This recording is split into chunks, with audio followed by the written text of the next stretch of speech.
whatever day of the week it is. Is it Wednesday? I guess it's Wednesday. Let's get this fired up here.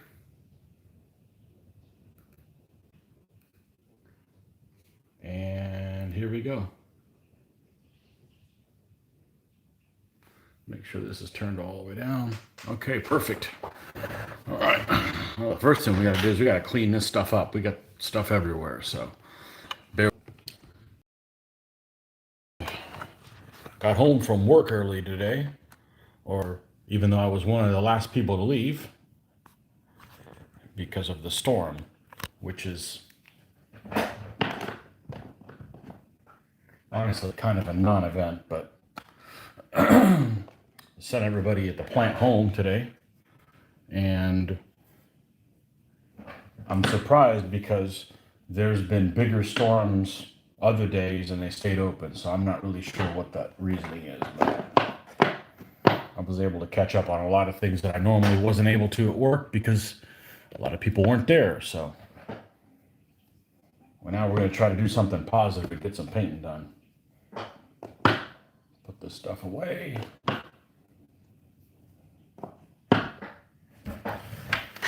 Okay.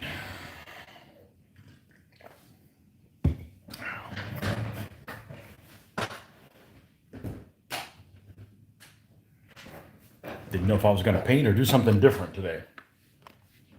Because one thing I was working on this weekend was I was putting some of these armies together. And these armies that Jim Chaney has donated to as prizes that he had. I think he got them from somebody else as well. Somebody gave them to him. So these are armies I put together as DBA armies here. We've got Islamic Persian, all options, book 442. And he just gave me a ton of figures. So I've been putting these guys together in DBA army packs. So you guys will definitely get all the right stuff. So these are prizes that probably going to give one of them away at each one of the events for the winner. So Islamic Persian army, another Islamic Persian army, later Visigoth army. You could make book 283 A and B out of it. And of course, it's not only is it tell you what the army consists of here, but each one of the little baggies I put in there what figures are for the horde and so forth. So we got 2 Islamic Persian, a later Visigoth, another later Visigoth. They were big armies that I got that I could make a couple of armies out of them. Scots Isles and Highlands, book 378, all options. And Scots Isles and Highlands, book 378, all options. So it takes a little bit of while to make each one of them up and make sure that you got the right figures and so forth. And then we've got some, I'm not sure what we're going to do with these. These are Renaissance armies that are, this is Scots Covenanters, Montrose Scots, and some other kind of Scots. But these are just loose. We're not going to put these together in armies. And I think we're just going to go, here's a box of them. Have fun. So anyways, this is, if you come to Recon, you can win some of this stuff. So, and Mitch and I are not going to be eligible. So we're not going to be taking any of those. Not because the armies aren't any good, but I don't need any more stuff. And Mitch doesn't paint, so, you know.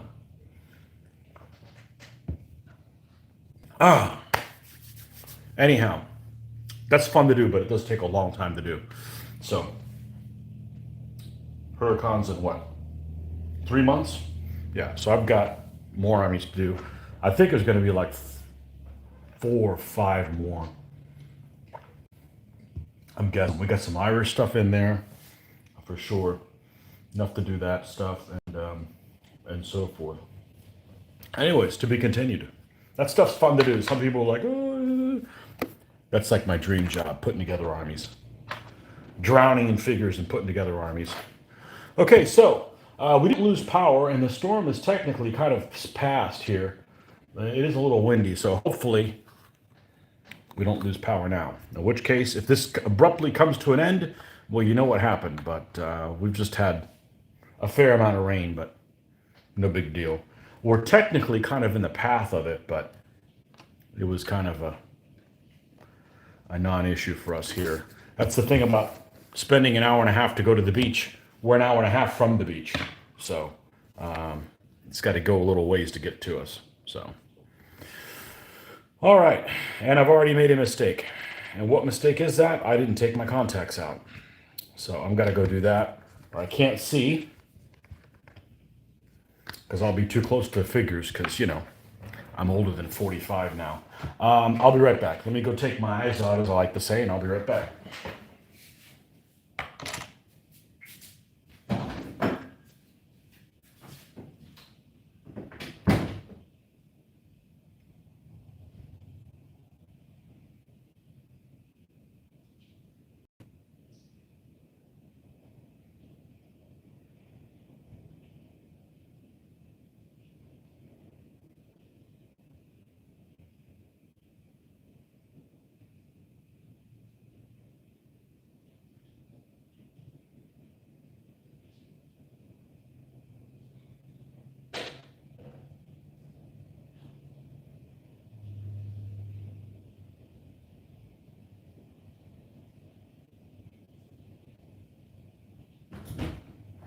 All right, we're back.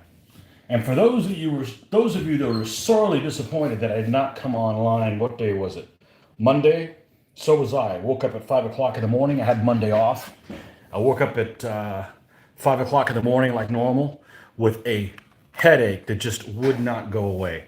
Ended up going to sleep about an hour later, just before I was getting ready to go on, and ended up sleeping until 9:30. I couldn't do it. I wanted to paint. It didn't happen. Can't paint with a headache, folks. That's pretty much the last thing I want to get. I'd rather have explosive diarrhea than a headache. I can't paint with a headache. I can't think. And I'm not sure what it was, but you guys didn't get your video, and I didn't get any painting done, so we both got screwed. Unfortunately.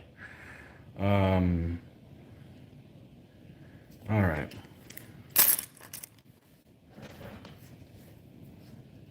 Where did we leave off? We were painting the vestments of this guy. Were we done with them? We happy with how he turned out? I guess, kind of. Let's give this guy white leggings. Done. I'm sure white's dead. Always is. Always is. Yeah, lots of rain. Man, we've gotten a lot of rain.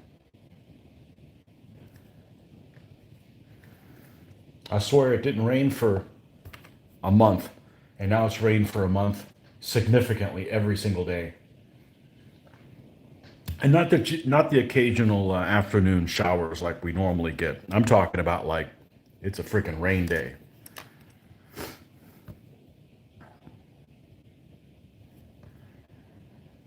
All right, let's get some of this stuff here. Getting back too far up. Let's adjust this. It's already starting to feel my back, and I'm like, that's unusual. The whole point of this setup is to not feel your back. Anyhow, I see four of you guys have nothing better to do. Welcome. Oh man.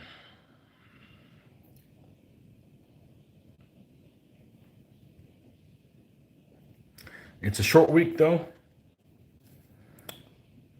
Other than not working on Monday. I'm also not working on Friday. I'm taking the day off. I will be going out of town. That's the plan anyways. I had to cancel a lot of my vacations already. Historicon's a no-go, so I had to give those days back. And going to try to use them, one here and one there, so. Historicon being moved to November was a deal breaker for me. I'll never go to a convention in November. It's literally the worst. You know, some people can't do it in December. I could do it in December. I can't do it in November. Deal breaker. So, we'll be back next year if they have it.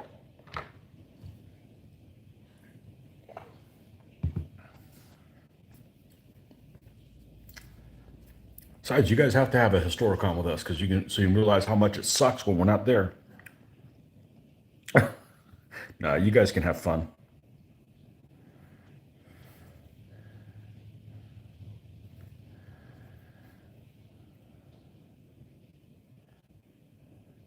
November's anniversary month, so oh,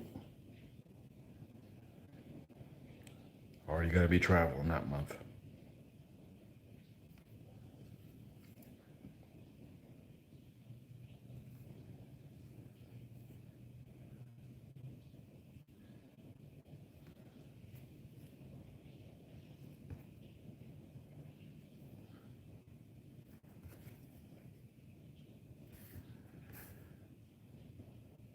Let's see what else is interesting. Drove home, lots of flooding. Nothing severe, but you had to be paying attention. Saw a car in a ditch. Probably was on his phone or something. Not really any winds to speak of. A few gusts, but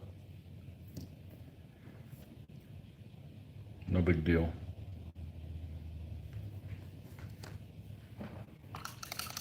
Everybody's like, how could you live in Florida? It has hurricanes. Does it? Not where we're at. We're fortunate. I don't know how you guys can live with earthquakes. You can have that stuff. You get no warning for that. And then all my things fall off the wall and break. I don't have time to repair things I've already done. We need to keep moving forward.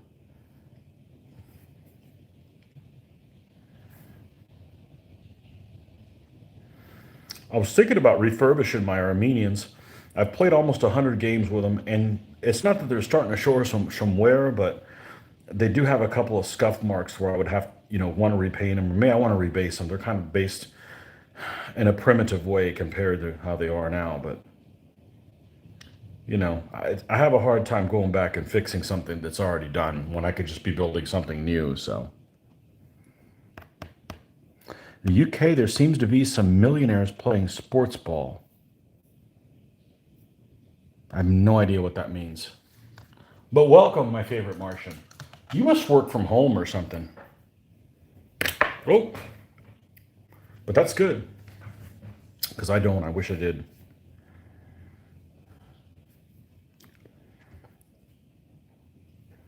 I wish I did.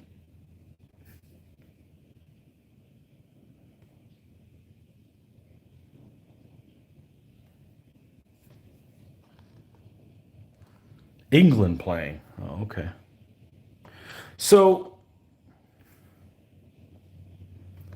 some millionaires. Okay. Because they pay the soccer players millions of dollars too, huh? So it's not only American athletes that they're stupid to give them that kind of money. They do the soccer players as well. So what's the deal with the emblem that they use for the England team? Because it's white. It's a white background with three lions en passant, and that's not in your flag anywhere. I'm not griping about it. It's a cool symbol. I like it, but there's no blue in there. 8:15 in the evening. Just got home. Just got home. Man, that stinks. Yeah, what's the deal with the symbol for England? Why don't they use just the cross of St. George?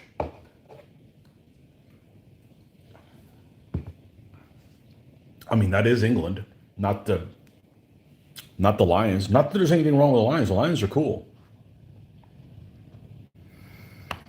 Isn't it a royal crest? No, I see people with the England thing, and they've got the little crest, and it's a white background, and it's got the three blue lions, and it might have some flowers or something else on. I don't know.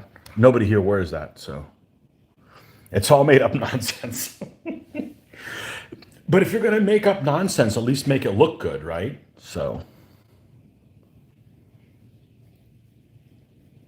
Patriot Wargaming Solutions. Boy, you keep moving, man. It's almost like you got a government sniper on you. Like, okay, we got to change our identity. Welcome back. The viewer formerly known as Private Kelly. Certainly, you're not a private. I know you're. I know what you told me your background is a little bit. You're not a private. Patriot Wargaming Solutions. Good. I like that.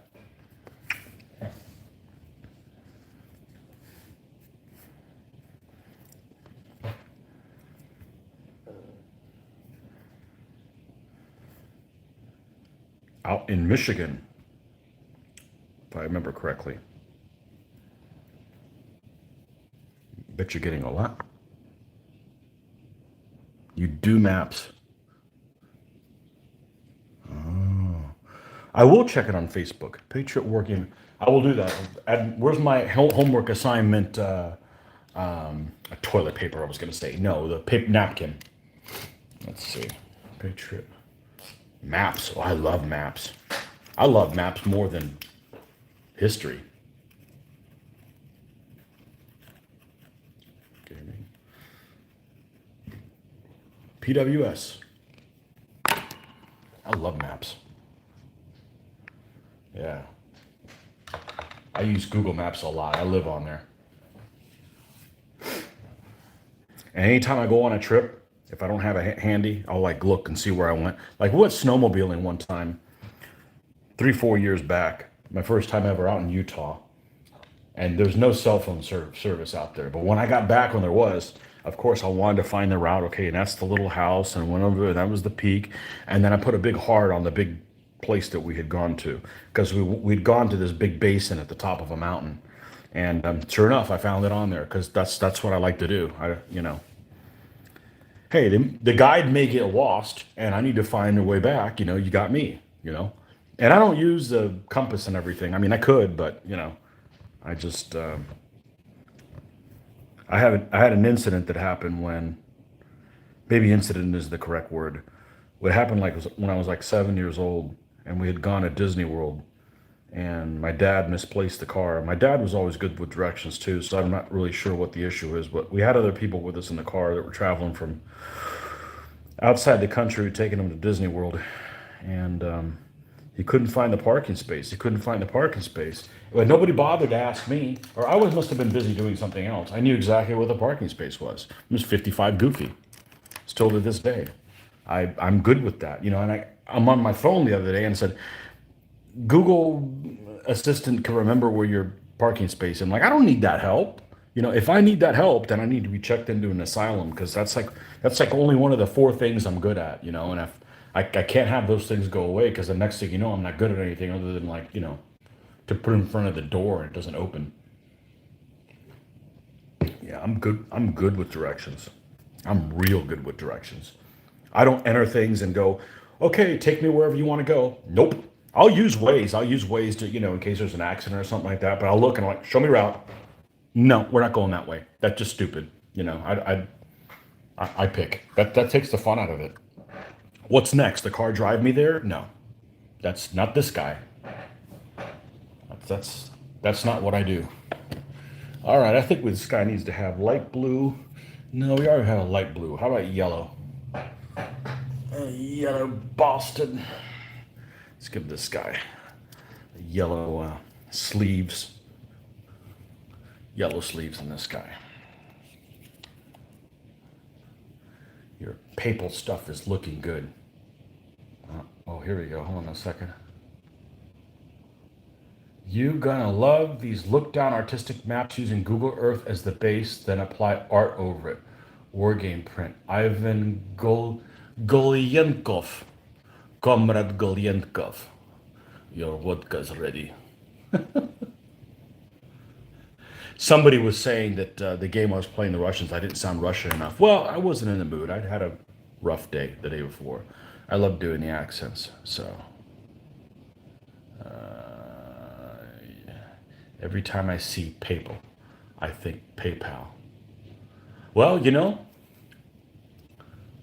I bet the Pope takes PayPal. He'll take your freaking money. If there was PayPal back then, he'd take it.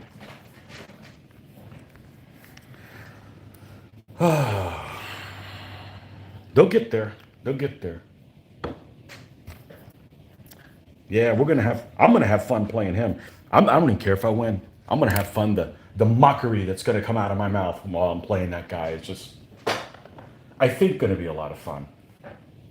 But by the time I finish an army, I've looked at the sons of bitches for like 200 hours, so it's almost like I don't even want to play them. I know that sounds weird. That sounds weird that I'm not excited about playing an army. I've spent a couple hundred hours painting them, but I'm tired of looking at them. I don't know. So he lives in Moscow, graphic artist.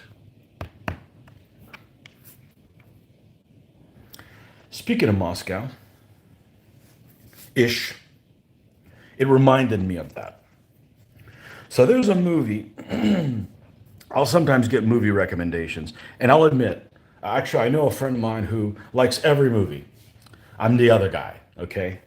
Um, you're going to spend that kind of money to make a movie, it ought to be good. But, anyways, Mitch recommended a movie for me to watch. He said, "You need to watch this movie, you'll like it. It has time travel in it." And let me back up a second. It's not that I like time travel stuff. I like movies that make you think, and I like movies that have butterfly effect type of stuff in there. And I mean like not excessive, but it just kind of makes you think. You go in and you change one thing, what the repercussions are of it. So he knew that. He knew that I like stuff like Back to the Future, that kind of stuff, and action movies or whatever. He's like, "Oh, you're really gonna like this movie." So he recommended it. It's called Tenet. I'm sure some of you guys have watched it. So I start watching it. If you've seen the movie, the opening scene with the terrorist thing, that's my kind of movie, right? That's what I like to watch. I like to watch those movies with gunplay and terrorist things, and that's the stuff that I'm geared towards. But I'm gonna warn you, there's spoilers here, okay? But like, it doesn't take 15 minutes to get in the movie, and all of the weirdness of it's not time travel, it's that reverse crap, and I'm like, I'm out.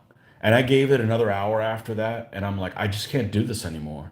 I can't do this. This is hurting my brain watching this. So I know it's supposed to be entertaining, but sometimes something can be. I like to be able to like follow along at least, and no,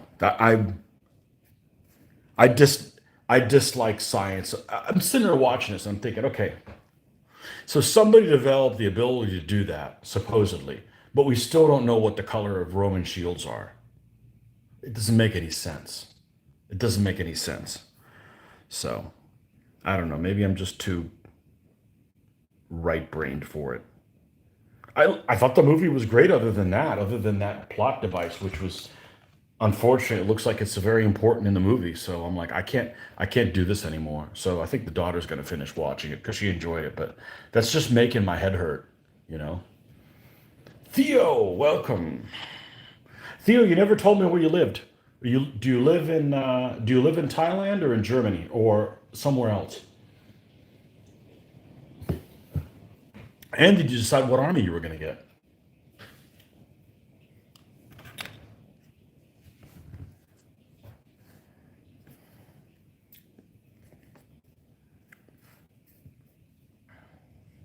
And speaking of Russia and maps, back when I was in college, this was probably 1991, and I took this class as an elective called geography, right? It's like an automatic, fast, easy pass for me.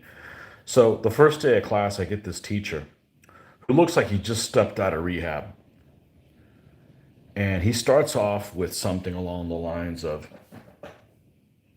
"I can tell you where you can get the best hashish in Southeast Asia." And I'm like, what? Anyway, so he starts telling this guy's like, he was on something. But he basically made us like color in like he'd give you like South America and he'd be like, "Okay, color in where the Andes Mountains are." And I'm like, "Duh." And color in where the Amazon would be. And I'm like, "How do you not know this stuff already?" But anyways, I'm a map nerd. So anyhow, he at one point was telling us the story. This was 91, so he had been in Moscow while they were still communist. And he said that they had a drink machine, they had a Pepsi machine in the middle of Red Square. I don't know if this story's true or not, but I always remembered this story because it almost seemed like it was from another world because it kind of is. And he said there was this Pepsi machine. The people would line up around the block, which I guess would be a big block if it's in Red Square. But anyways, there was a lot of people waiting to see his Pepsi machine in Red Square that got put in. But it dispensed the drink, but it dispensed the drink into a glass that was already there that you couldn't take with you. So in other words, there was a glass there, you put your money in, or whatever they use in a communist country. I don't know. So you put whatever it was to get the drink, and then you'd have to drink it right there in the glass. And then there was like this little bucket with like the scrub brush, and you would rinse the glass out, and then you put it down for the next person to use. And I'm like, that story always stuck with me. I don't know if it's true or not, but you know, it's, you hear something, and it's like you're never going to forget it. It's so alien that you would do that. But yeah, everybody using the same cup. That's weird. And with Russian mouths too. I mean, whew,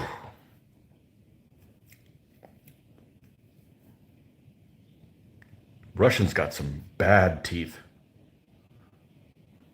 Bad teeth. Scary. Okay. You live in Germany. Excellent. Someone found a Republican Roman shield in a well. It was white with a red border and a big red X on it. Now, we'll definitely not buy a German army. Okay, you don't have to. Um, do you know Hail Caesar minifigure? I do not know anything about them. I know they're 28 millimeter. I don't know. I don't know much about 28. So if you want to go into 28s, I'm not your guy. And I'm not afraid of saying I don't know anything about something. That's the problem with a lot of people. They'll like make up a story. Like don't be so many things that you'll ask. Even on the DBA forum on Facebook, you'll go on the Facebook DBA forum and somebody says, "Hey, I just played this game and this happened. What do you think I should do?" And somebody out of the blue who doesn't know what the hell they're talking about, who's played maybe 3 games by themselves, decides to have an opinion. It's not that I don't make mistakes, but we've at least played a while, and they send the person down the wrong rabbit hole, and it's like, okay, damage control, damage control. There's too many people that instead of just saying I don't know, will come up with something, and that happens everywhere in the workplace. People you deal with, your customers, people you encounter every day. There's just too many people that are afraid of saying I don't know. Well, we don't. None of us know everything. I certainly don't. I don't want to know everything.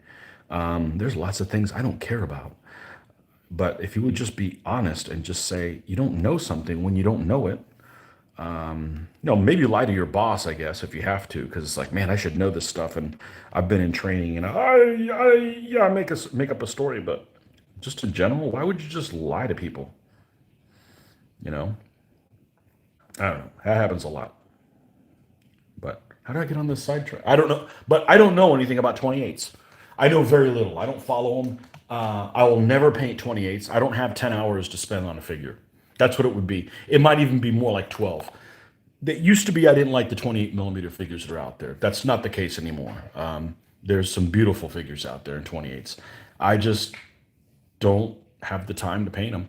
If the price was reversed, so in other words, if 28s cost what 15s cost and 15s cost what 28s, I'd still do 15s.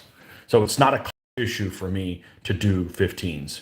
And it's not really a space issue like, oh, I live in this tiny apartment. I live in America, man. We just, we got lots of space here.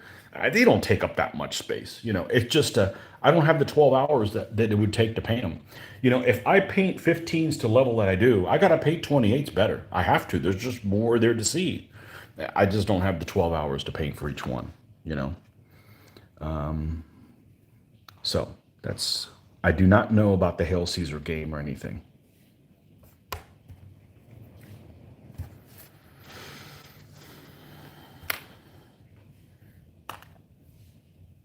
But you don't have to paint a German army. Although I could see that being really conflicting. Like, I mean, things happen in the past that we wouldn't do nowadays. you know. Um, I don't have a problem playing anybody in a war game, as distasteful as they might have been. But that's me. It's your personal choice. You don't have to play whoever you want.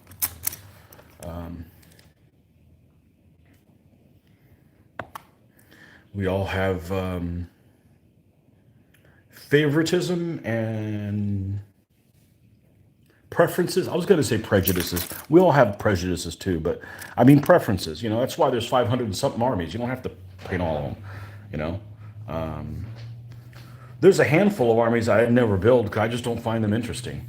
They either don't have a troop composition is interesting, or I'm not interested in their history, or nobody makes really good figures for them, or all of the above. But it's only a handful. So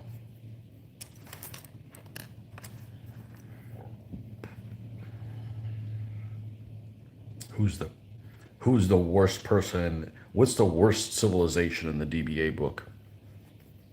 There's a few of them. And one person may dislike them and think they're really bad, and somebody else will be like, oh, those are my heroes.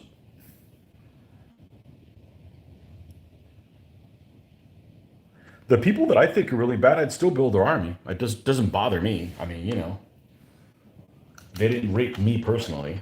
Thank goodness. But yeah, there's some that you think are terrible, and somebody else would love. The example I'm going to use in the DBA period is the Mongols. I think the Mongols are the bad. I don't think anybody the Mongols fought. I don't think anybody the Mongols fought. No, I'm trying to phrase this to correctly. No matter who the Mongols fought in a historical battle, I would always consider the Mongols the worst side. And that's just because they destroy stuff, you know? And at the end of the day, all these rulers were bad people and they imprisoned people and they did things to you. But the Mongols like freaking destroy libraries and stuff. And it's like, you know, so. Do I know the Khmer Empire? I do. Joe, one of our players, has the Khmer. Yeah, they're cool.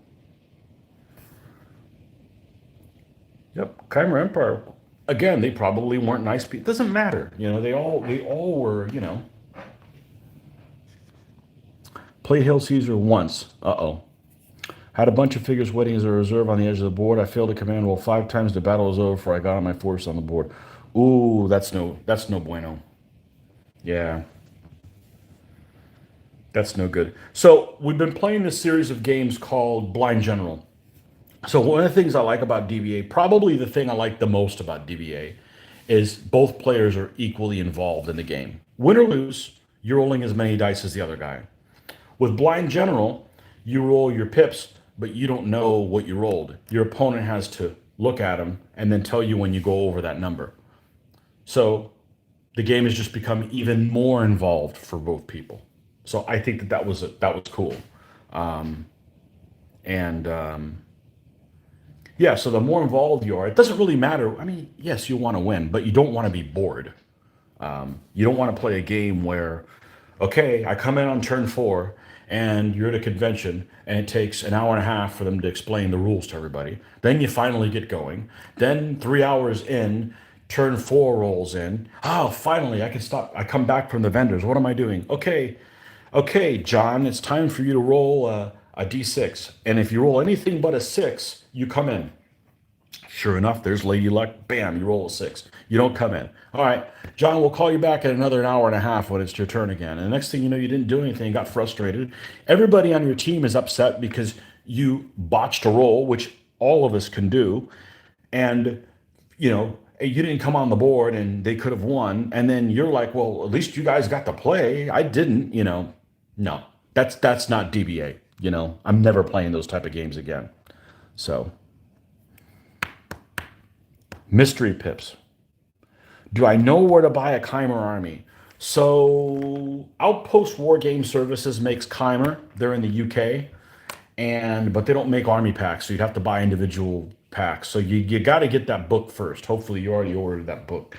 Does anybody else make them? I don't. Ooh, you know what? I bet Irregular may make them. Let's look it up right now. But they don't sell them by army pack. Irregular miniatures, also in the UK. Irregular miniatures.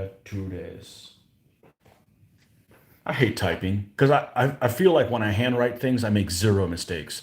And when I type things, I could get the letters, but they're just in the wrong order, or I skip one, or put and instead of a, or I don't know. It just, annoying. So, let's see. Regular miniatures down here at the bottom, 15 millimeter, and go down to Asians. Those of the Asian persuasion. Mongol, Mongol, Mongol, Mongol, Mongol, Chinese, Chinese, Chinese, Chinese, Chinese. Oh, come on. I thought they made them. Maybe they're under Dark Ages. Maybe they're under Dark Ages. They definitely make Southeast Asia stuff.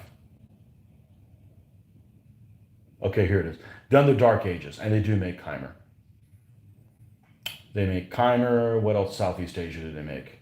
They make Thai, supposedly, but I think the whatchamacallit Thai figures are so much better. The Khorasan. But they make Thai figures as well. Thai and Burmese. So you can get all the food groups right there. Irregular miniatures. .co.uk. So shipping might be significantly less from them than from Khorasan. So typing in Salesforce. You're welcome, Theo. See, that stuff I know. If you need help with 28s, I'm not your person. I can't know everything about everything. Yes, Outposts do too as well. Yep. Outposts do Burmese and Chimer. They do not do Thai. So, and there was a company that also did Thai called Falcon used to carry them. But they were really, really hard to get a hold of. But Falcon has just disappeared off the face of the earth. It got bought by a guy here in the States named Kai Weaver. And I think he had some health issues, or he had some issues with someone in his family, like health-wise. And he just disappeared. He did come to one of our shows in Florida once, which was incredible. And I had the foresight to buy everything that I wanted from Falcon at the time. And that's how I got the Falcons that I have. So,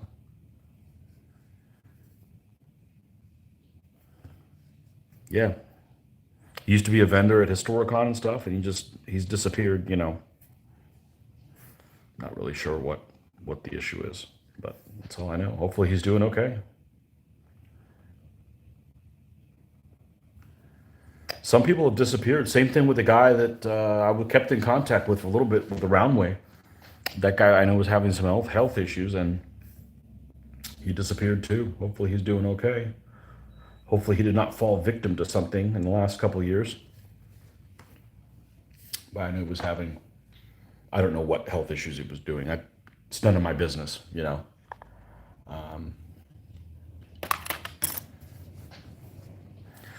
All right, let's lighten this up with some white here.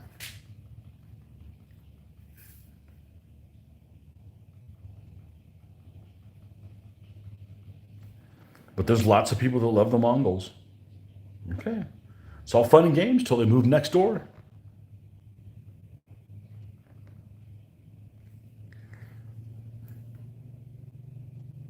Figure anybody who moves in next door to you, you can't reason with. And, the reasoning being, well, I'll leave you alone if you're my slave. Okay.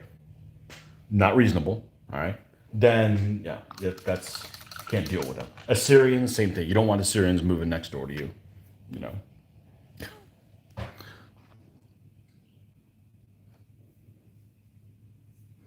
Okay, you're sorry to ask again. Don't be.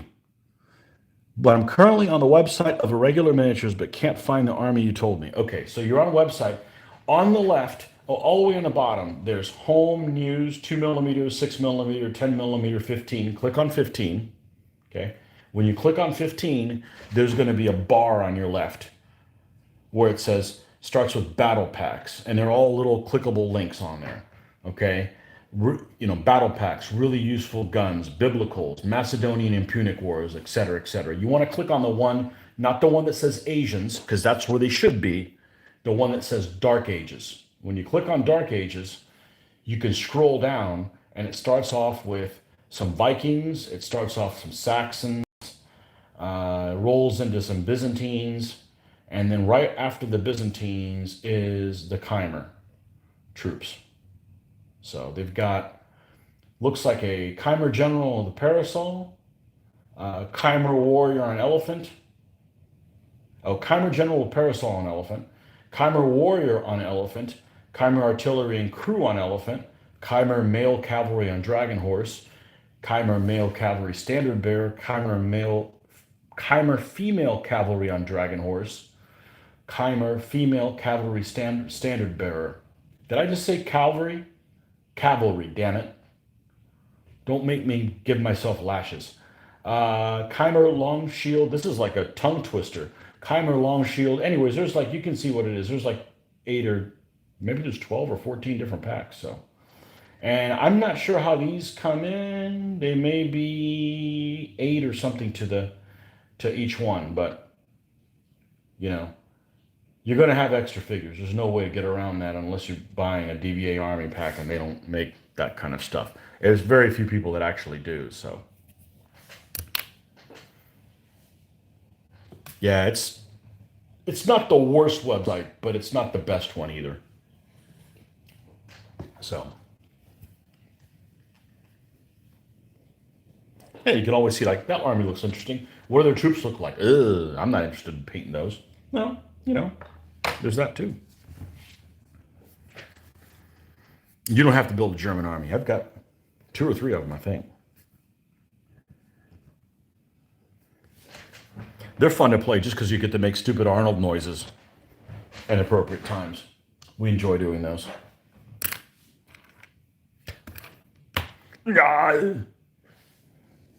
Okay. Right, let's do some flesh on this dude. Let's flesh this guy up. Am I in need of a beverage? 11 people on. Awesome. I'll be right back. It's time for a beverage.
All right.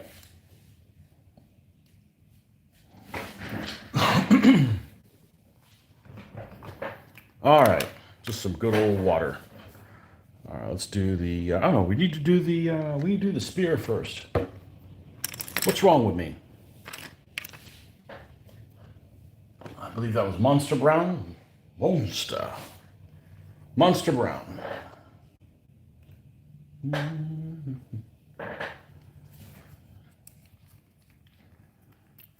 Let's go back over here to a corner where, I think this is where we had some.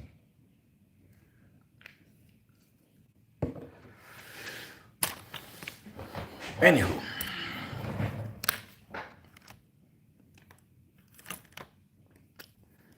Yeah, I really didn't want to paint today, but I got to get it done. If I want to paint the next guys, I got to get these guys done. I can't just start working on the Amorites. I got to earn it. That's why I don't want to commit to what's coming after the Amorites, because I may want to do something completely different. So,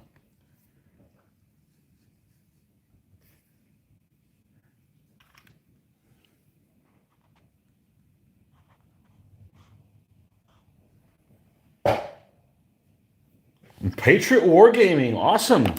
Thank you very much. Maybe I can, maybe I can get that down from my account.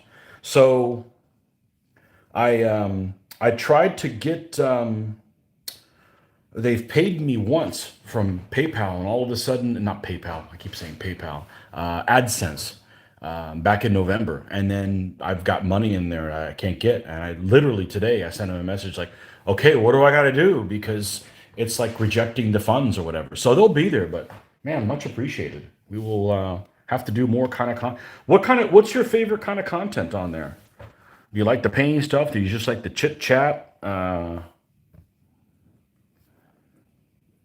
games, well, there's more games coming. You guys don't have to ask for those. Those are coming. You know, the thing about the games is we're going to play games, and they're more fun to film than not to film. So those are coming anyways, you know. And is there something that we're doing? We haven't had any questions. We haven't had any Q&As to do recently. No questions. You like the games chit chat. Well, there's more of that coming.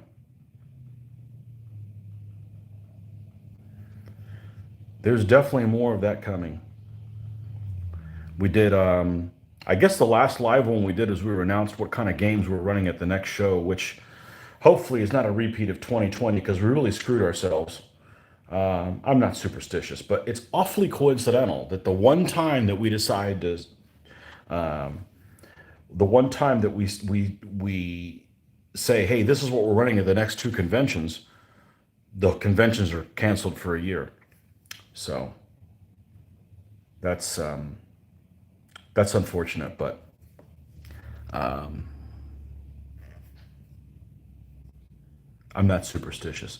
I get annoyed by coincidences, but I'm totally not superstitious. I'm not one of those people that's like, okay, I got to use this stuff. I can't use that die because it rolls bad. That's like a recipe for me to say, give me it. And actually, that happened to me in a game. We were playing a game of Flames of War. Yes, I've played Flames of War before. That's how I can tell you that it's not for me. It wasn't a horrible game. It's just I'm a World War II nut, and that just doesn't scratch my itch. And it's just not detailed enough. But I was playing against this guy on the other team, and he was rolling. So he had bought this pack of dice. I know exactly where they're at. We've used some of them for other things. I don't like them because of the size that they are, not because of the color they are. I like the color that they are. I like pink dice. It's nothing like beating somebody with some pink dice. Anyways, they're actually nice. They got little gold dots or whatever. So he had this whole, I guess he had just bought them. And he was rolling. He was rolling terrible with them. And just like, oh my God, I can't believe. I said, I'll use those dice and I'll beat you with them. And I did. And he just, end of the day, he's just like, here, you can have them.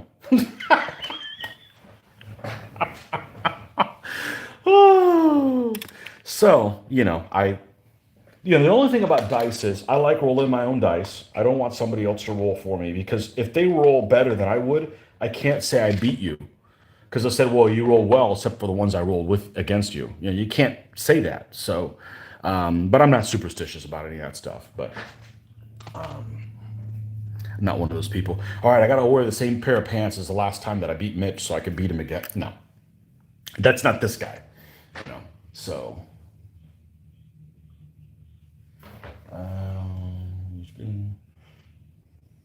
Wearing two wedding bands isn't superstitious without getting personal.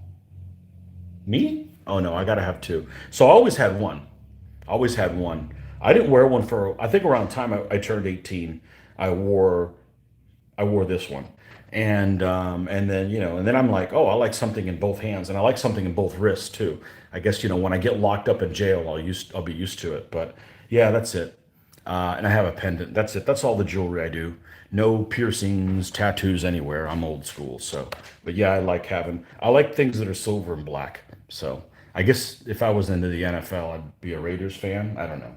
I'm not a fan of anything, so I don't watch the sports. To your knowledge, is there much difference between Thai, Burmese, and Khmer? Oh, I don't know. As far as dress weapons, etc. The thing is a lot of this stuff is just the information that we want as war gamers, or even more as figure painters, just wasn't recorded. Um, Now, there is a book that Outpost War Game Services makes. Joe Coton has a copy of it, and he built. Which one did he get? He did not get Burmese. He got Khmer, and they make a book on the armies of Burma. Outpost War Game Services. I'll tell you right now what it is.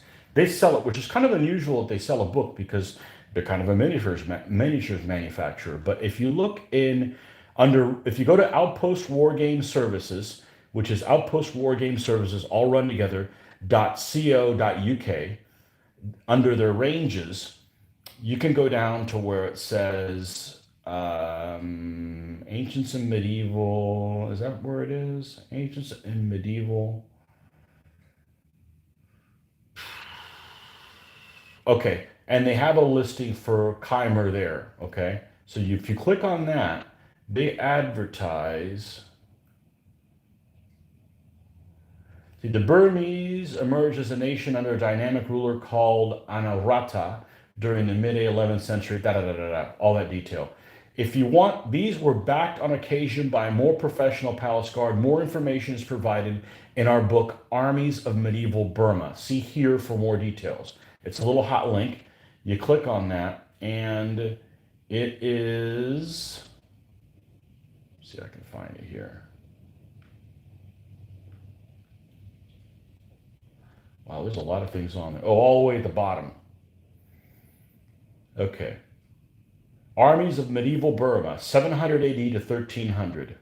Contents. It has too many sections to mention here, but includes army composition, tactics, troop types, and the obligatory color plates. Written by Dan Mercy of Ravens fame. This book is another companion to our ranges of figures and is a must for anyone who likes armies with elephants in them. Well, there you go. I believe he's got information on the Burmese, and the Khmer definitely. So it's got to have the Thai because the Thai are in between the two. So yeah, I don't have that book. Joe Coton got that book and it helped him decide what he was going to paint. But yeah, those armies are really cool. But there's a fair amount of artistic license that you have to give yourself. So if you don't want to be creative, then that might not be a good army for you. If you want to be like, well, I'm scared of making a decision, which is okay. It's understandable. Sometimes I don't want to invent everything out of nothing, and yeah, there's not a lot of information left on them. But the Thai used a lot of like gold leaf, gold colored leaf. I don't know if it was really gold or whatever. Um, but the Thai had some helmets and stuff on people. I don't know how protective they were, but they have that, and a lot of this stuff you just have to try to see what you can decide for yourself. But a lot of it just isn't known. And same thing with the Chinese army, same situation. So Peter Hunt, I was watching Blind General Part Two. Man, those Carthaginians kicked ass. That never happens. That never happens. If you watch his reaction, he's just as surprised as I am. But those Dark Age Germans look like they'll never have a chance. I guess they need lots more woods. Yeah. It looks like they were coming back too. It looks like they were coming back. So both of those Roman armies, I've played a lot. I've played over 50 games, both of those armies, and they're pretty close to being split 50-50 for wins versus losses because Roman armies are really strong, but they also are kind of a one-trick pony. They don't have a lot of troop variety. So, you know that they're going to advance at you at a certain rate pace, and you can kind of plan on that. So, game shouldn't rely on dice rolls, and 20% should be tactics too. Well, it depends what kind of a game you want. Um, I've got a game that revolves a lot of dice rolls gives people that aren't as good a chance. Otherwise, it's like chess. There's people I've played that if it was like a chess game, I'd never beat them. But because there's dice rolls, I could beat them. So um, Khmer's influenced by Cambodia, I guess. So yeah, if you're looking for that time period, you've got obviously you have India, and then you have Burma, and then you have the Thai armies. Cambodia is kind of Khmer. Okay, now they do go into present day Vietnam a little bit, but there was another dynasty called the Cham, and that was kind of like the southern Vietnamese. And there's another list that's considered the Vietnamese in the book, which is there's two lists of them. There's medieval Vietnamese, and there's they may be called ancient Vietnamese. That's kind of the area that would coincide with North Vietnam. And then you've got the Nan Chao, which I have, and they're kind of Laotian and Szechuan Chinese area. So they're in the lower part of the Chinese, the really hilly area there, and the border with Vietnam and Laos, present day. Those are kind of the southeast folks there, and they make figures for all of them except the medieval Vietnamese, or the actual Vietnamese armies, though. But I think you can morph them using. I think I brought that up in one of my videos. What my suggestions are to use some figures from Peter Pig and be able to morph them into something else. But I just haven't done that yet because I got too many things to paint. So. Thais came from the Khmers. They became independent from the Khmers and formed their own kingdom, which was then called the Kingdom of Soyurkutan. I watched that movie, although it happens after the period of DBA's in, which, you know, unfortunate. I don't know how good my English is. The sentence above, I'm from Germany. I'm sorry if that's not grammatically correct. I understand every single thing you type, man. You shouldn't apologize for anything. No, you're good. It's a lot better than my German. Besides, I only know Blitzkrieg German.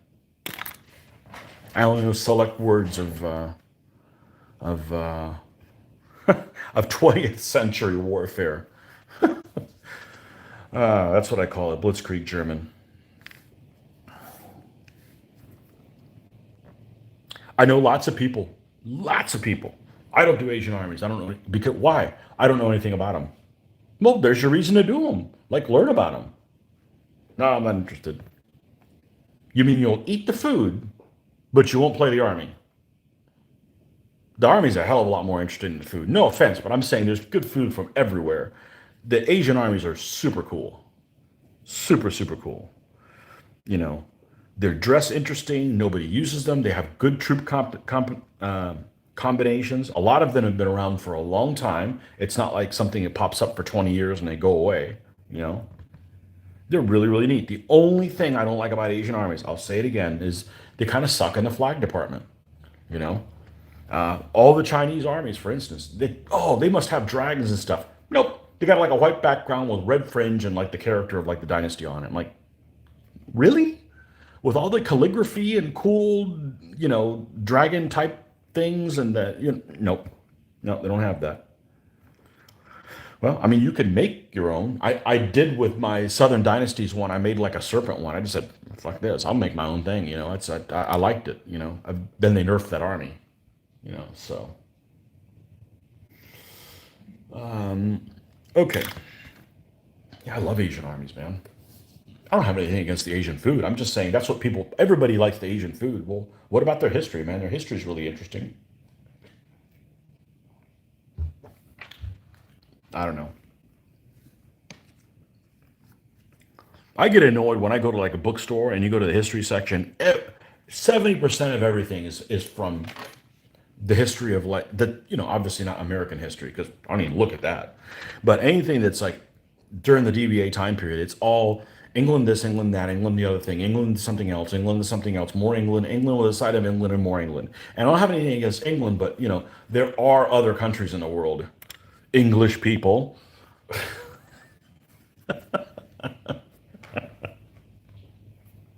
They do have to fight someone so you could read about the other side.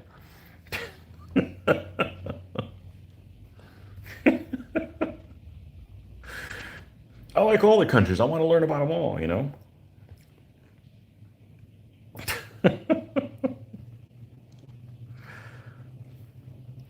I get it. It would be predominant that because it's England, so it's written in English.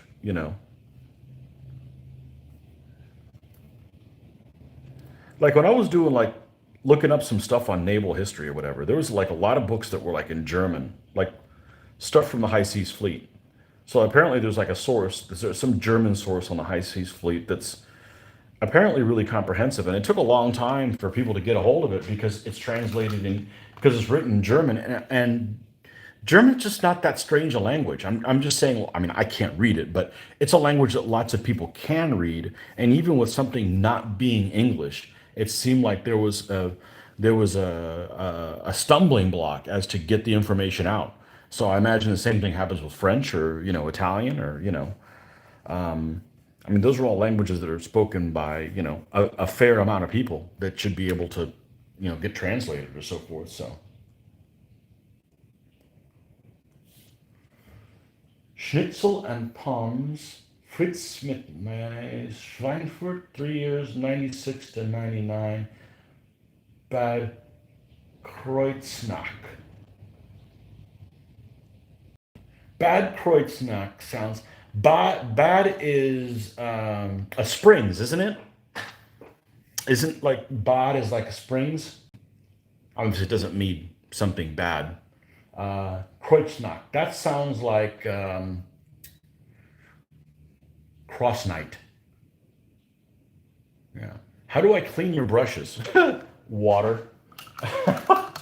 And when they get too bad, I'll try to bring them to life with this stuff that I'm not totally impressed with. It it does take the paint off, but it never reshapes them. I mean, once they're reshapen, they're screwed. Now, they aren't great brushes.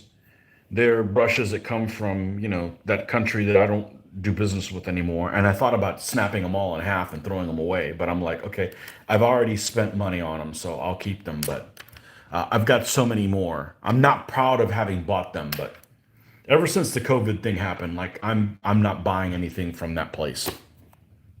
So I'm going to make an effort to at least see where the thing is made and make a decision. It's not like, oh, all the clothes come from there. I guess I won't be able to dress my daughter. Well, you have to think about things, but at least make an effort to. I've picked up many things in the store and go, nope, I'm not buying this because it comes from there. Or, make an informed decision would probably be. You guys do that with other things. You go like, I don't like the policy of that company. I'm not going to buy their stuff. I just do the same thing. So, but just water. Now, I've got the next brushes I've got, I think I've narrowed down where they're going to be coming from. And I can't just go, I mean, people rave about Winsor and Newton, but we don't have a store where you can walk up and get one. And I don't want to mail order $120 brush without having seen it. At some point I will probably pick one up at a convention, but this all happened when conventions, poof, disappeared. So if I see one at Historicon, I'll probably pick up a Winsor and Newton brush and put it in a frame or something like that. But these are okay, but they're just synthetic, you know. And I was buying like a pack of like 10 of these things for like under $4 at Walmart. Well, I don't go to Walmart either, so that's a different issue. But yeah, if you want to buy these Chinese brushes, by all means, buy them. I'm not gonna harass you, but it's just my personal decision. I'm not gonna do that. So, bad is like bath. Okay.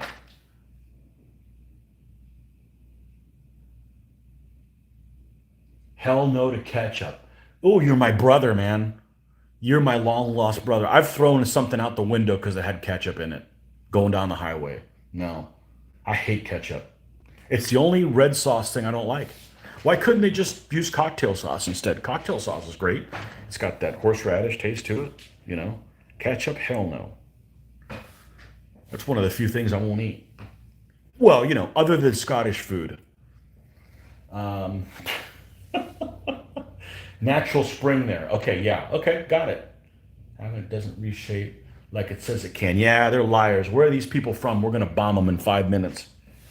Where are these people from? You got that kind of pull, don't you? Jersey City, New Jersey. Well, it's true what they say about that state then. Nah, it does take the paint off. But, you know, I was going to go to the store and buy one of these things. I was going to go to Hobby Lobby, and which is the only hobby store we have here. And, and buy one of those little brush hanging things, and I could keep them. Hopefully that's, you know, because I don't store them like this while they dry, and maybe that helps too, but I don't know. They're relatively inexpensive. I don't. The problem with cleaning these is I could clean one pretty well. It's going to take me 15 minutes. Is it really worth for me to spend 15 minutes on a brush that's really inexpensive? Probably not, you know? Um, but the stuff does work well, but it doesn't reshape anything. I don't think anything reshapes them. Um, Buy 50 brushes from Amazon. Yeah. Thai basically means free. That's where Thai comes from. That's cool. Check I am Tony. Okay. Ah, sorry. Habs nicht gecken. Oh boy. I'm out. I got Bayern dry flat. Buy cheapos, save time. Yeah. I just can't buy the Chinese ones, man. I just can't do it anymore. I buy them from Taiwan, Korea, Japan, anywhere, you know, anywhere other than China, Yemen, Iran, where else? Maybe a couple of other places, but you get the point, you know. Anyhow, it's got nothing against the people. The people are cool. I actually I'm friends with quite a few of them that are war gamers over there in the province in Hong Kong, and they've been quiet, and I don't blame them. They got a gun pointed at their head. They have multiple guns pointed at their head. It's not their fault, you know. My dad had to leave Cuba in 1960. I get it. If anybody understands that, it's me. But you know, we got to cut ourselves loose from those folks, man. We got to cut ourselves loose. So, anyhow, just give me 1 second here. Dun, dun, dun.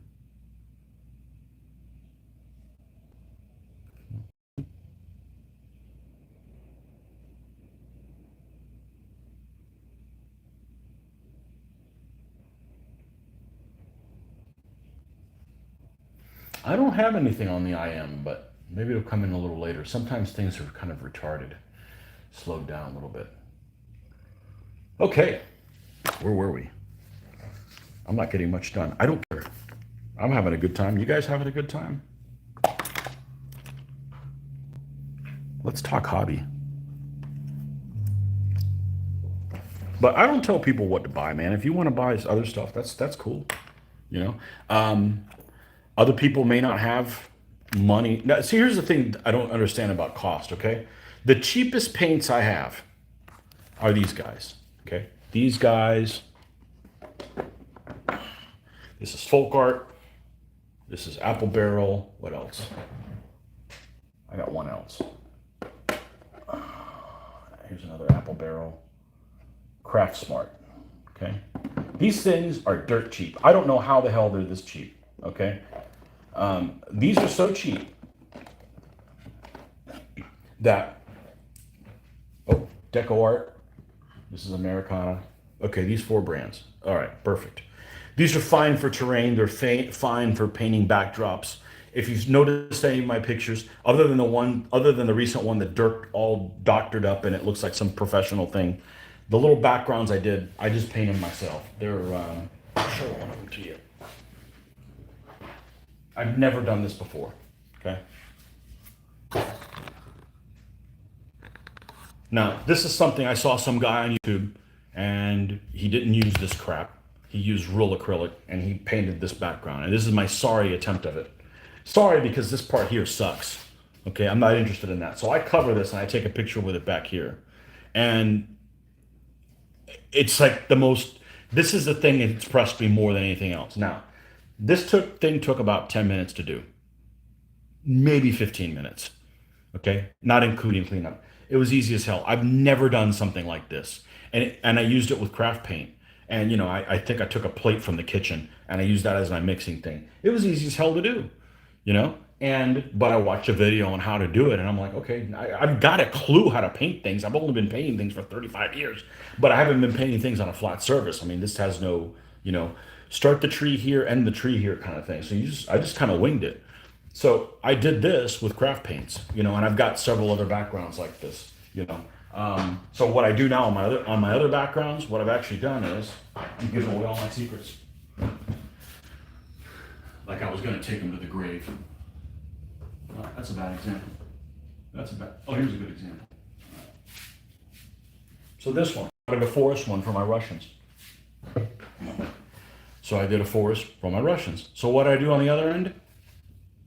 A different background. That's like the step. So what this guy taught me, and there's probably other ways to paint a background. I would have never known this if I hadn't seen a YouTube. I'm telling you, there's great stuff on YouTube, and not just my stupid stuff that I do. I mean, like people that really know what the hell they're doing. I mean, I kind of know what I'm doing with my stuff, but I'm just saying there's some really useful people on here that aren't keeping all this information to themselves. He said, paint everything with a burnt sienna. So I'm not going to go buy burnt sienna. I found a color that's kind of close. So this whole thing, it's not on a white background. I mean, it is. But the first thing I did was I covered the whole thing in this brown. I don't know what it does. I don't care. He's a pro. He told me to do it. I did it one time. I like the results. Bam. All this is done with craft paint. It's super cheap. Now, back to, you can do this too. It's easy. It's easy. Even Rick Keppen can do it. I know he doesn't believe it, but, I got faith in you, man. Crack open what were you drinking the other day? Bush Light? Crack open one of your Bush Lights and paint. And if it doesn't look good, have another one, or a third, or four. Anyhow. So, cheapest paints I have, right? These are basically most of all the paint brands I have. I should do a paint video, right? I don't mind doing videos. I just don't want to spend a lot of time editing them. That's just wasted time. And so I don't mind doing them live. Okay. My favorite paint I have. Oh, how we forget? Games Workshop. Okay. Is this all the brands I have? That's all the brands I have. I have a quadrillion of Vallejo. The reason why I have a quadrillion of these is back around 20 years ago, I sold all of my 2400 scale ships because I wasn't going to do it anymore, and they didn't look that good. I wasn't happy with them. So the nice thing is they went up in price. So mine, whether or not they were painted, I basically recouped all my money. So what did I do? I didn't pocket that money and go to the bar. I just spent them on Vallejo. And at the time, early 2000s, the only people that I knew of or had access to that had these eyedropper things was Vallejo. So I have basically the whole line, and have had to replace very few of them. White, black, and a couple of the brown, like the brown I use for the base color. But all the other colors, I don't have to replace them. So that's why I have these, and they work pretty well. And these are, I think you can get them for like $4 a piece at the store. Hobby Lobby does carry some of them, so I don't have to mail order them. Okay. These coat the arms. These supposedly are the old Games Workshop paints, the same manufacturer, I understand, and I love these. I don't love their container that much because you can make a mess, but these go on like nobody's business. They have a little bit of lubrication in there, maybe. I don't know what it is, but this is my favorite kind of paint. But the only way I can get more of these is go to a convention where they have them, which is none of our local ones. Maybe somebody at Historicon will have them, or mail order them. And I don't want to mail order paints if I haven't seen the colors. I want to like look at the thing and go, okay, that's a nice brown. Let me get it. Not just look at it on the screen, because you're not going to get an accurate representation of that. But these are wonderful, and they smell good too.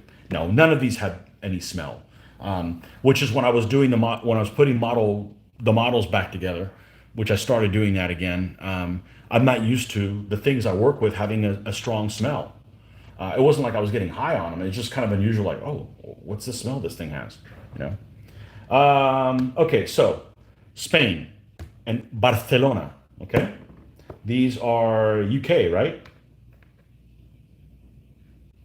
I don't know where in the UK. It doesn't even say it's made in the UK though. These guys are usually Denmark, but they also have sometimes this one in particular says made in France and other EU countries. Like what? Like somebody, okay, we'll get the pigment from France, but we'll get the thinner from the Czech Republic. We'll get, I don't know. These are basically Danish paints. These are good. I like their colors, but they don't go on great, in my opinion. They don't flow great. Now, I do use the yellow and stuff, but they're not my favorite. I bought like 8 of them on a whim.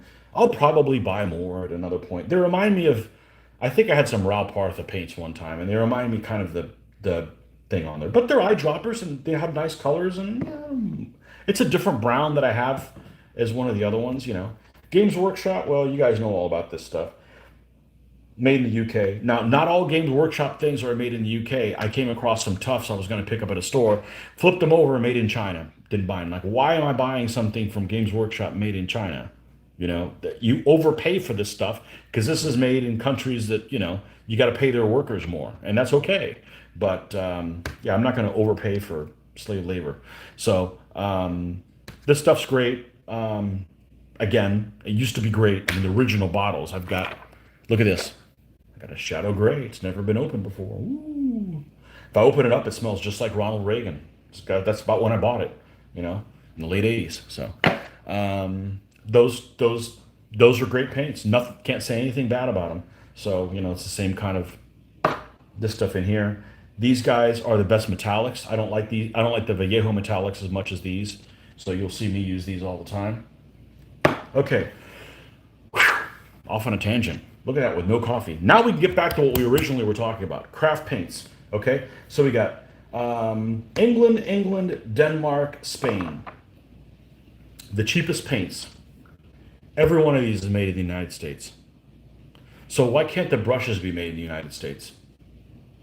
This is made, Deco Art. Is this one made in Norcross, Georgia? No, Stanford, Kentucky. Made in the USA. Okay, none of these go for more than $2. I think that would probably be a stretch. I think this Craftsmart, which I believe this is the brand of either Michaels or Joanne Fabrics, one of the two. Irving, Texas. Okay, this is made in Irving, Texas. This is definitely under $1, I believe. Deco Art Americana. This is the one that Sanford, Kentucky. Apple Barrel is Plaid Enterprises in Norcross, Georgia. And this one is probably Norcross, Georgia as well. That's correct. It's also made by Plaid. I don't know why. This is the highest end of them all. So if you see folk art stuff, it usually has more pigment than any of the other stuff. All these are made in the US. They're all great for terrain. They're all great for painting a little happy little background. Yes, they don't cover like this other stuff, but I'm not, really worried about wasting it a lot. So there's this game that I play. You might watch on my channel. I have some things from a game called Gaslands. Since we're going off on tangents, let's get on a bigger one. All right. There's a company called Phalanx Consortium. I believe they're in Georgia, and they make a lot of products out of MDF, as I like to call clipboard material, right? And they make these barriers for this game called Gaslands, and I painted one of them up. Yes, I've only painted one, using craft paints. And, craft paints work great for terrain. I think this turned out really well. I know I could put more stains on it and stuff, but we haven't played the game in a long time, so I've only done one. It comes with like 20 of them or whatever. But yeah, I use craft paints for this, all my terrain, that kind of stuff. I don't use it for the basing on the troops because I want that to last. This doesn't, and it's sealed with a spray afterwards, so it will eventually come off. But anyhow,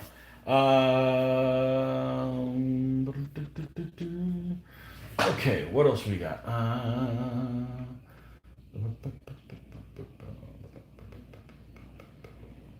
Ooh, you love. Oh, here we go. Back to check Tony. Ah, okay. Miniature painter. Okay, I've got to go in and sign it something like that. Okay, I'll check it out. Um, yeah, I don't really use that page anymore. The whole point was to use videos because I couldn't get and do these live videos here. I could do them through Facebook, and and I did it for like 3 months, and then eventually got 1,000 subscribers. Thank you, folks. And now we can do it on here, and we can reach more people through here because a lot of people just don't want to use Facebook. I'm not one of those people. I like Facebook. I don't get into arguments. If I see something on there I don't like, that's fine. I go the other way.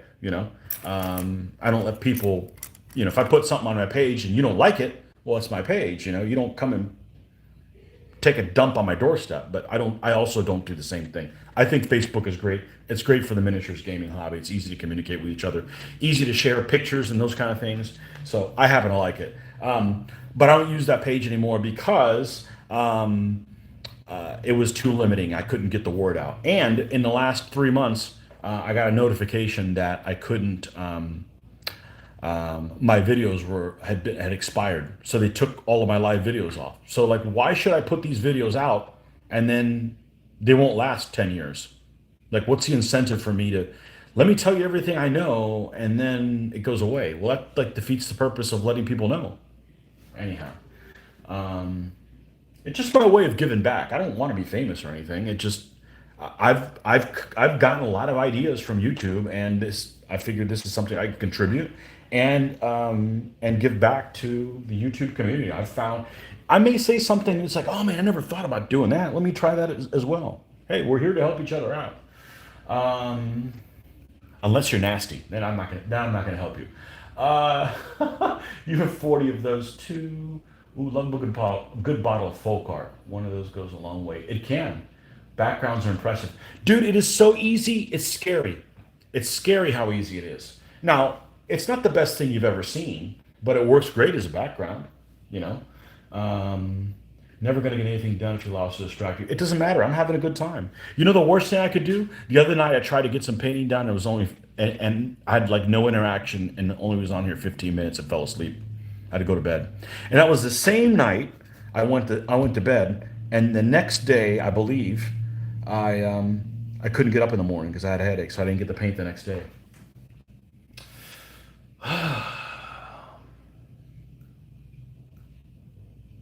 I think you would have a good effect if you put the camera a bit backwards. I'm not sure what you mean.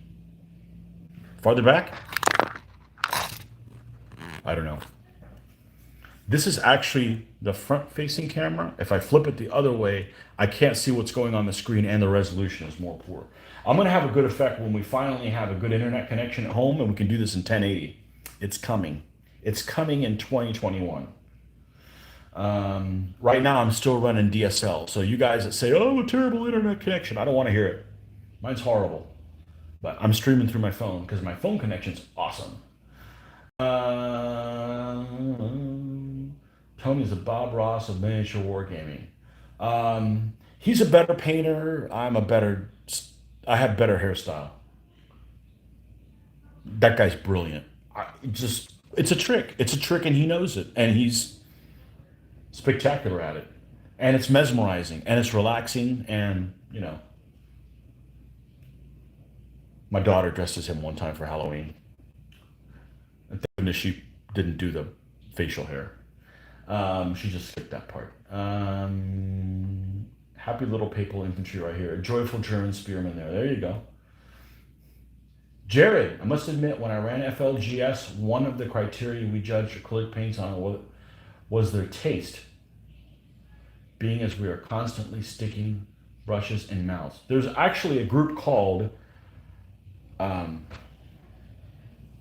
believe it was called Brush Lickers United, and I joined it for a while, and then had a bad experience there, so I left. I didn't get into arguments with them. I made some comment about Games Workshop paints that they didn't like because they were all Workshop lovers.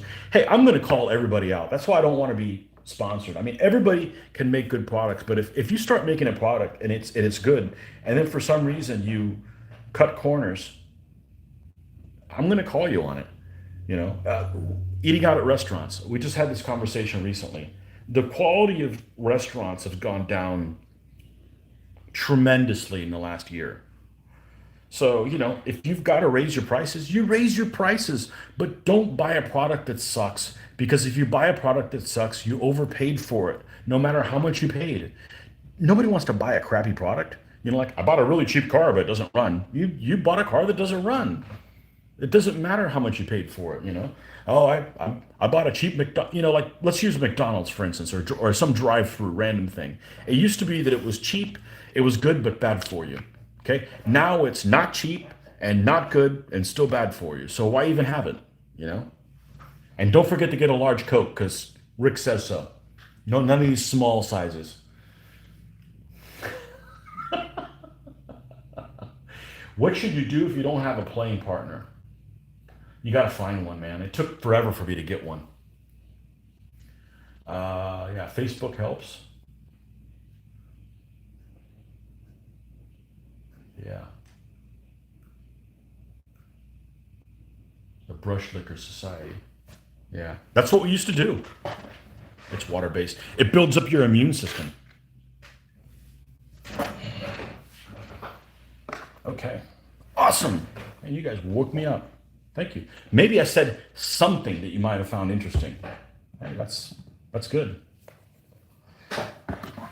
And if you disagree with my opinion of something, that's fine. It's just my opinion. I don't have to convert you.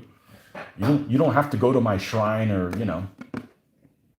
That's the problem. There's too many people on there that like it's got to be my way or the highway. Just do whatever you want. Freedom always fits. One size always fits. Whew. Where was I? Oh yeah, there's a happy little papal guy. No, there isn't. Not right now. There's not. He's not happy. But yeah, why can't we? Why can't we make brushes here in this country? And they don't have to be made in the U.S. But how about make them in a country that has the same value system that you like? You know.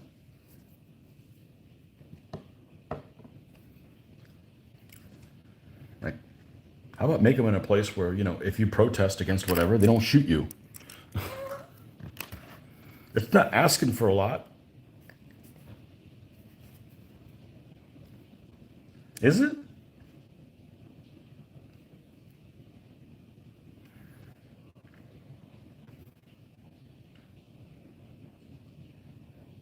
It's the least I could do is buy things from play people that do that.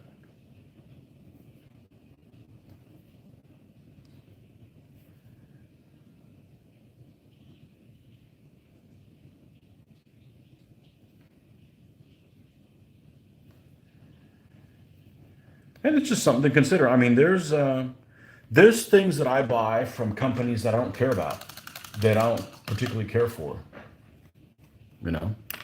But you just have to kind of make that decision, you know. You don't have to agree with their politics. It's just that's weird because it's weird that a company would even have politics. Like it's a company, you know. Like you make things and people buy them. That's should be your involvement. That's how it was when I was growing up. Wasn't like, oh, I'm not going to buy Levi's because they're anti-gun. Why does Levi's even tell you what their position on firearms is? Like, why is that even a thing? You know, I don't buy Levi's because I don't buy jeans anymore because they're expensive, and I prefer. If I was going to buy jeans, I prefer ones that have more belt loops than like three. It seems like they've got three belt loops. So I don't buy jeans anymore. They weigh too much when they get wet. True story. What are you doing that you're getting jeans wet? Well, I mean, you get caught, wear them at work and stuff like that. I get end up getting wet at work, unfortunately. And no, I don't work at SeaWorld.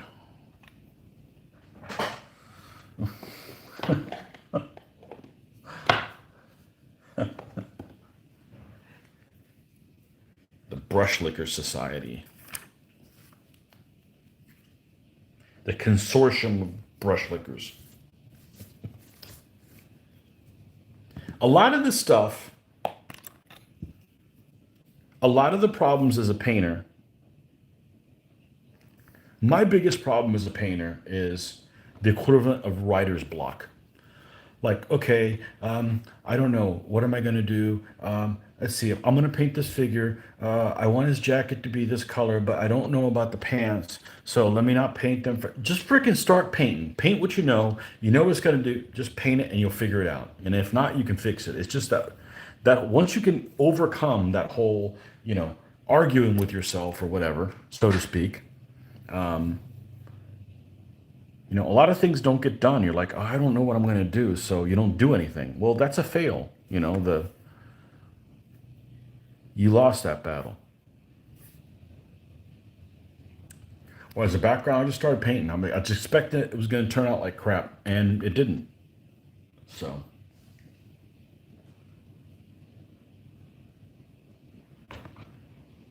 the other day, I asked what you do for a crust.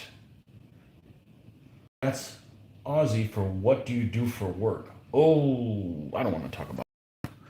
Um, let's see, how vague can I be?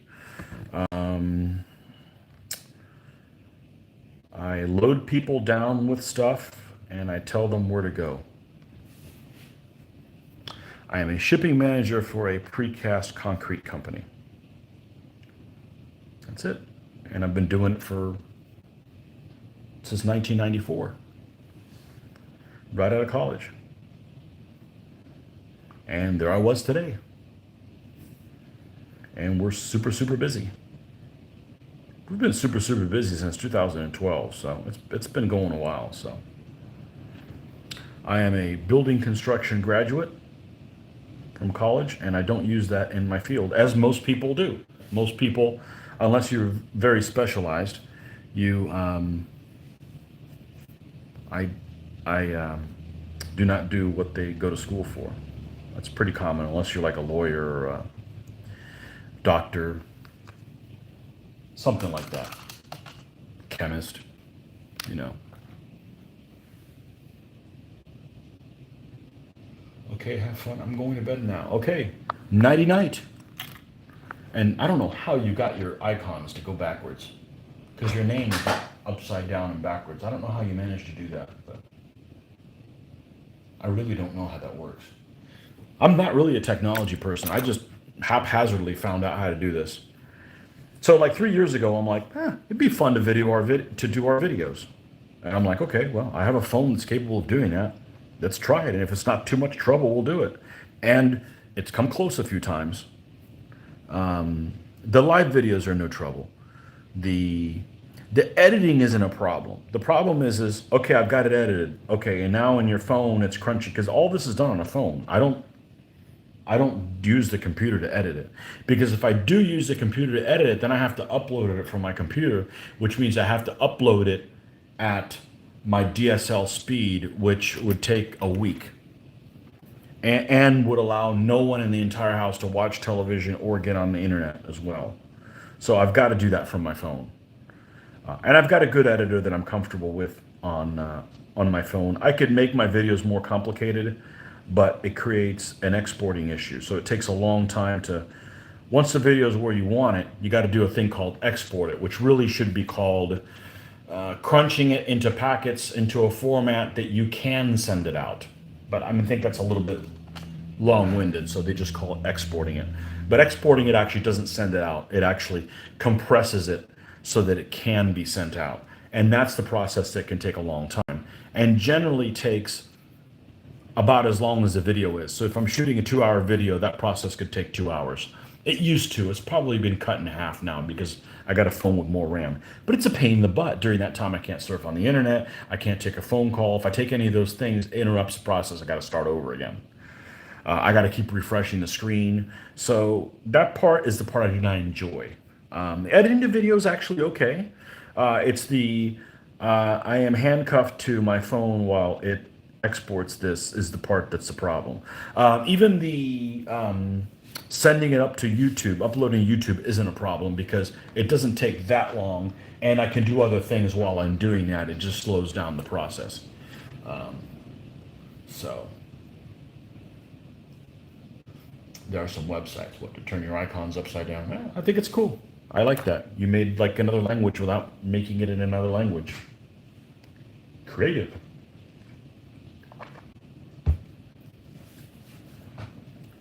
I like when you see advertising done in really creative ways. The example I always use, and I've said this before, and if you've heard it before, well, then you've spent too much time on my channel. We were at lunch one time at work, and we're at this cars were coming in and out, and there was this van, like a panel van, like a work panel van, and on the headliner, that's the part on the top of the windscreen that usually says something like, like an ambulance, it would say ambulance spelled backwards, so you get the hell out of the way. You see that in the rear view mirror, like you can't hear the siren and all the blaring lights, but the headliner is going to make a difference, right? Anyhow, that's a headliner. There was a headliner on this vehicle that said, "Caution, blind man driving." No, I don't know if it said the caution. It just might have said blind man driving. Well, that catches your attention. Written backwards. Panel van turns. It's called the blind man. What's he do? He makes blinds. That's brilliant. Of course, that was a while ago. Now they probably couldn't do that because it would make fun of people that are handicapped and can't see. I'm only kind of kidding because that may be true, but that was brilliant marketing. That guy gets an A. I like seeing things like that. Crafty.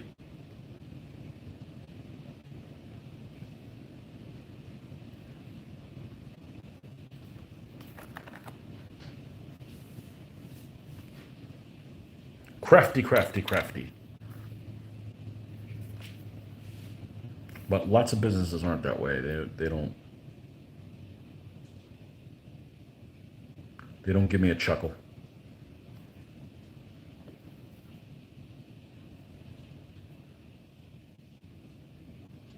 It's all business, no pleasure. Oh, man. Paint, let's do the math. Gallon of paint at USA will cost you about $50. 1 gallon, 3.8 liters. So figure out how many of those bottles you need to make a gallon. It's the packaging and process that costs the money, not the paint. Absolutely. It's the shipping. I bet it's the shipping more than that. But I don't understand, if they can make the cheapest paint is made here in the United States, why can't we make cheap brushes here? I mean, is this a Chinese only product? Does this come on are these synthetic strands that are manufactured from the mountain lemur that is only available in the Sichuan portion of China on Tuesdays in April? No, it's a man-made material, I just don't understand. I don't understand. So the next cheapest brushes I found, they weren't made in China, are made in Germany. So those are on my to-order list off of Amazon. I love Amazon because although I've ordered things from Amazon, and it doesn't say that it comes from China, and it did, and I took it back and returned it. I'm like, I'm not needing it, So it's a package and process, and it costs the money. Yeah, and on medicine, it's the advertising. Stop advertising freaking pills that nobody knows what the hell they're about, that you need to ask your doctor about. All it's doing is jacking up people's medication costs, and they can't afford it.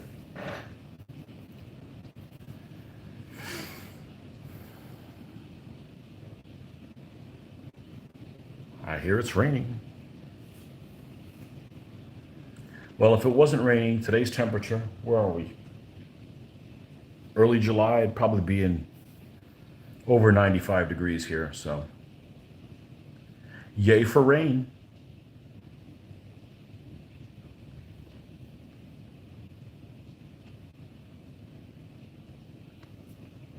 I don't mind getting sidetracked, man.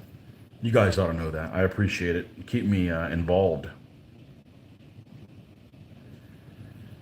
I think somebody suggested to do he wanted to set up, what's the thing called where everybody talks? See, I told you, I'm not a tech guy. I forget what it is. I joined one of those one time, and it was such a pain in the ass to disconnect from it. And I'm like, I'm never doing that again. I forget what the hell it's called. It's some newfangled thing. They only use the straight pubic hairs of pandas. Oh yeah. Discord, that's the one. I'm not doing Discord. I did it one time and it was just, Discord was kind of like Xbox Live, except I couldn't disconnect from it. Xbox Live, you get on there and there's some kid that's 8 years old and all they do is they want to talk at a really high pitched voice on, you know, I'm not even saying cussing, just won't shut up. And it's like, and I like disconnected from it, and it was still talking while I was on the phone. I'm like, this is this. I mean, I'm not a technology person, but I'm not an idiot. I should be able to disconnect from this easier. It was just was not user friendly. So I'm like, okay, well, this doesn't really work for me. So,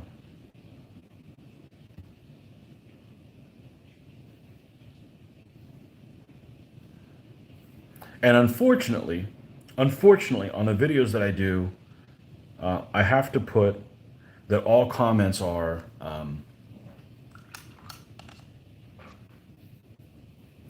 moderated because I don't want to do that. I know that keeps some people from asking, saying, "Oh, I wonder if he's going to put my comment."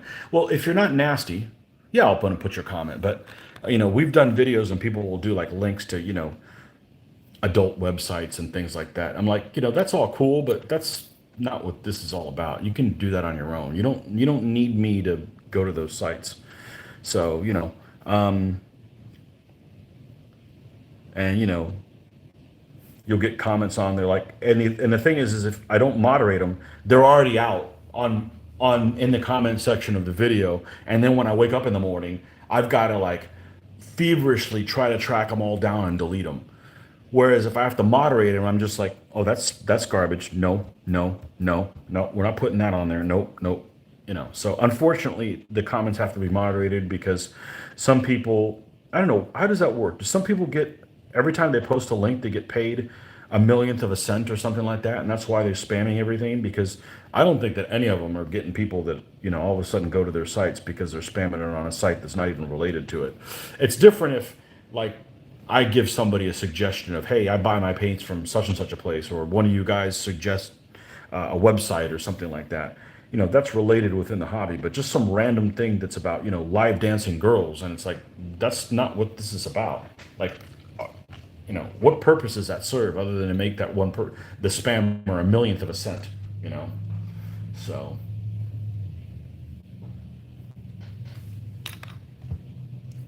how long have we been on here? Ooh, nice. Nice.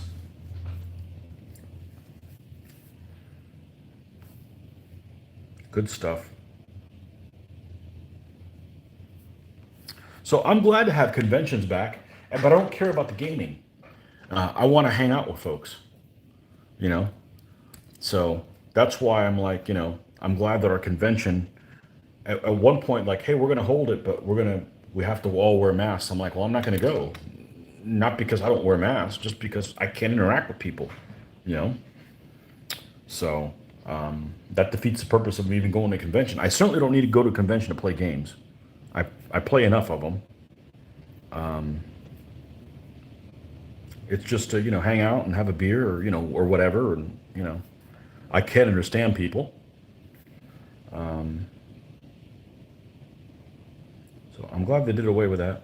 And of course, I understand you could put it right back on at any moment. And I guess we won't be going to that show, I'm not poo-pooing other people for going to it. I'm just saying I can't understand anybody, you know.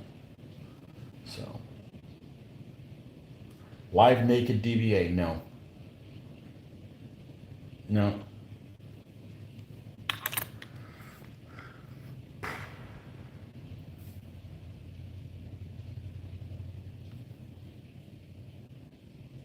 That reminds me of, there was a thing on Facebook on one of the sites that people would put this thing. The live naked DBA reminded me of, of the discussion people were having, why there aren't more girl war gamers. And then, man, that discussion just went out of control. It's like, you just have to accept that some things just aren't generally appeal to certain groups. And there's nothing wrong with that. Like, okay, I have, let's see, I've played however many games DVA. I've played against three women, and no, maybe only two, and they've both beaten me, and that's fine, perfect. You know, I got no problem with that.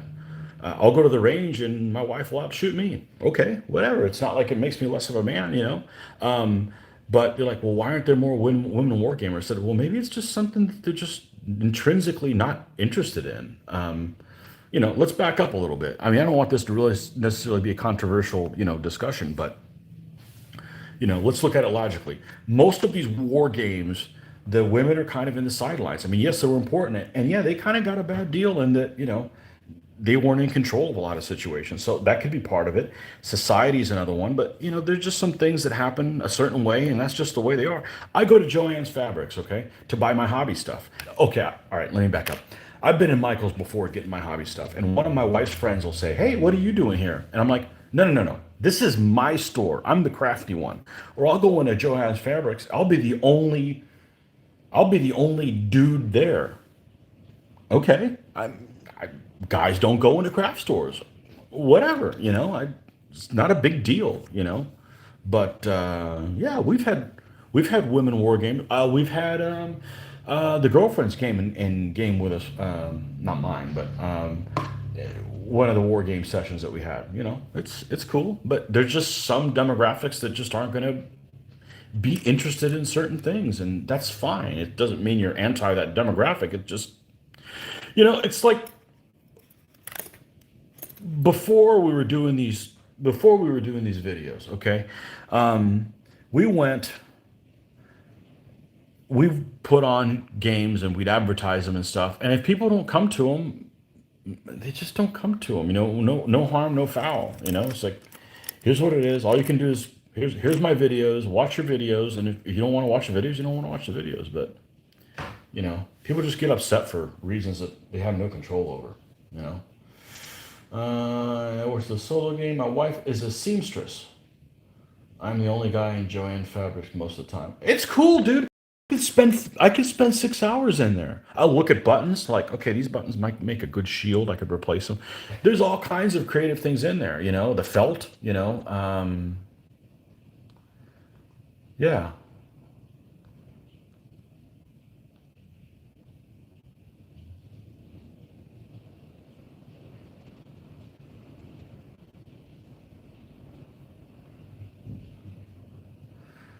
Let's see, man. I gotta catch this thing up here. Hold on a second. Your wife is a seamstress. Yeah, I think that. Where do you think all my spears come from? Joanne Fabrics. And I go in there and I'll always get some lady, because that there's retired ladies that work there that are just kind of doing this as their hobby for their quilting money or something like that. And they go, "Can I help you?" Like I'm in the wrong place. Okay, I don't get offended. I'm like, yeah, I know my way around this place.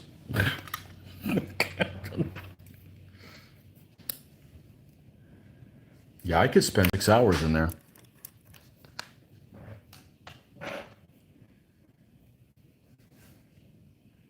No problem with that. I'm a crafty bastard.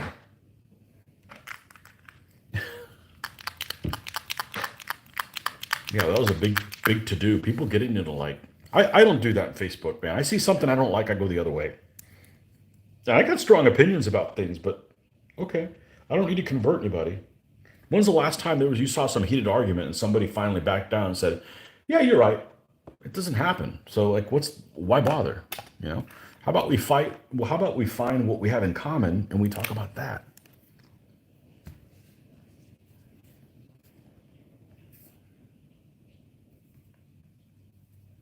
So I don't like the media. The media doesn't need to tell me who I don't like. I already don't like lots of people. I got that down. Oh man,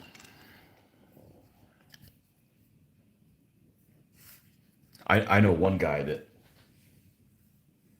I've played with him several times, and on the outside, he just seems like not a nice guy, but his problem is he's played with people in the past that just give him a hard time and are always after him. And I think, and I realize that it's like once he realizes that, and we play aggressive and we play competitive. But at the end of the day, if you've played with us, you're like, we're just here to have a good time, okay? And we want people to play, give us a good run for our money, game wise. But this guy in particular was playing with people that were win at all cost players. And he just kind of, he went into this shell of that. And now he's loosened up because he realizes that that's not us, that that's not what we're interested in. I mean, yes, we try to win every chance you get, or like what I like to say, I like to try to get milk out of a brick. I try to squeeze the rules for every single thing that I can out of them, but not at the expense of playing of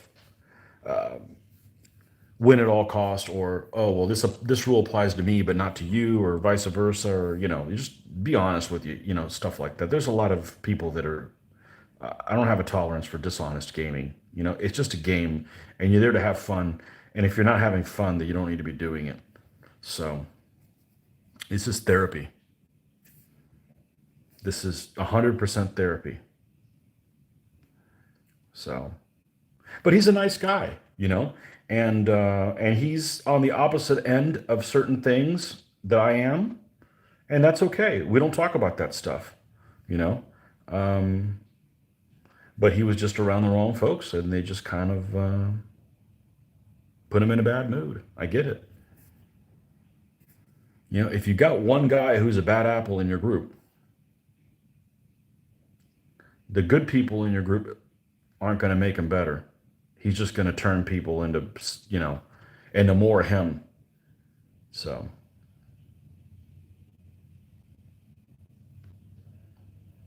I know someone that says that they have an individual like that in their game group. And I said, well, what ends up happening is he'll run people off, but then they'll never leave. So it's like, you got somebody who's, runs everybody off. It's like, well, all we got to do is last another 2 years, make sure Mark doesn't run everybody off. But Mark's never the guy to leave, you know? Um, I have a bad apple, but it's a she. And she is the wife of my best friend. Oh, that's right. We talked about that. Oh, she's got to go. Is she a good wife, or is she just a bad gamer? Because you could just not invite her over. And does he see it too, or he's like blind to her? We've talked about this. You need a you need a new best friend.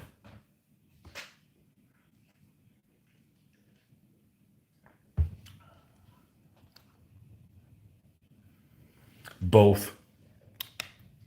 Yeah. That sucks. I know people that have the condition of acting one way when their wife's around.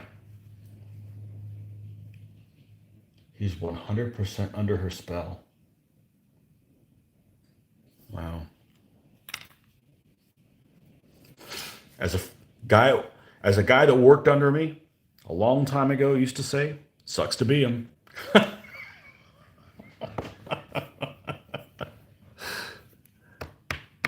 Thankfully, the group with him and her is just us, so my other groups don't have to deal with it. Oh. So what you're saying is if you post pictures of some lady playing some of your games and there's not a whole lot of people at the table, it could be her. All right. We just need a facial recognition. We'll take care of the problem. All right. Oh, that sucks. That sucks, people like that. But you know somebody who acts different around their wife when they're around or not? I'm not. I'm the same butthole all the time. It's just too difficult to be different. It's just too complicated.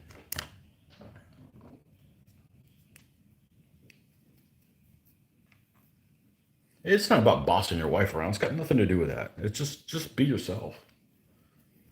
Hopefully you're not bossing her around. She's not bossing you around. I had a guy that worked for me that I've mentioned this before. His when he got hired, the application was filled out. She went and got the application form. I think she wanted him to have a job, and She henpecked the living hell out of him all the time at home. That when he came to work, he just took it out on everybody else. And it's like, you don't need to take it out on us. Take it out on her. She's the one causing all this stuff to you.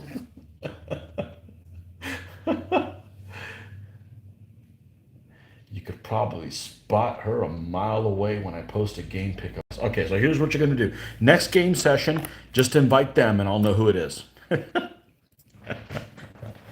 So I can never meet her. Ever. Yeah. Yeah, I don't understand people that game and don't have fun. You're doing it wrong, you know? That's like drinking and getting angry. You need to stop drinking, you know?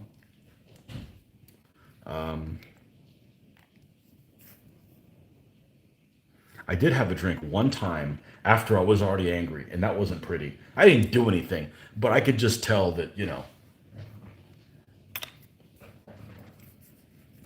I didn't have the right attitude, but yeah. If you're one of those people that gets into bar fights after you drink, you don't need to drink.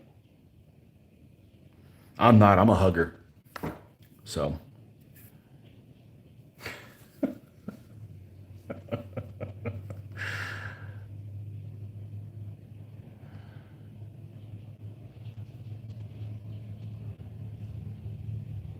and speaking of drinking, drinking and gaming was never a thing for me. I started, when I first started gaming around 16 and 8, I couldn't drink. Well, I mean, legally.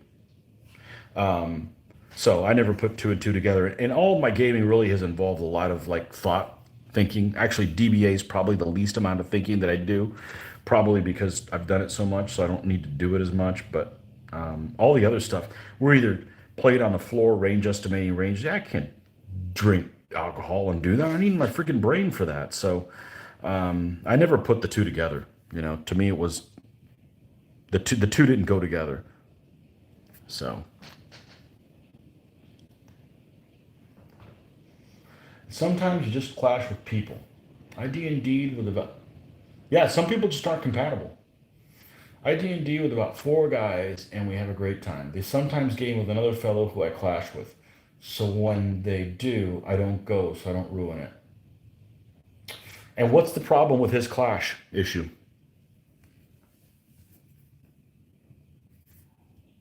Some people just like to argue. I don't.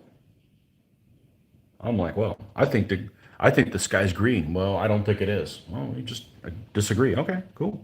Not like you want to cram your opinion down my throat. I don't like being told. I don't tell other people what to do. So I demand the same treatment. Not expect. I demand.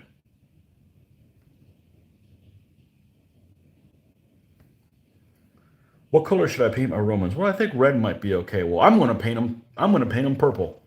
Okay, they're your troops.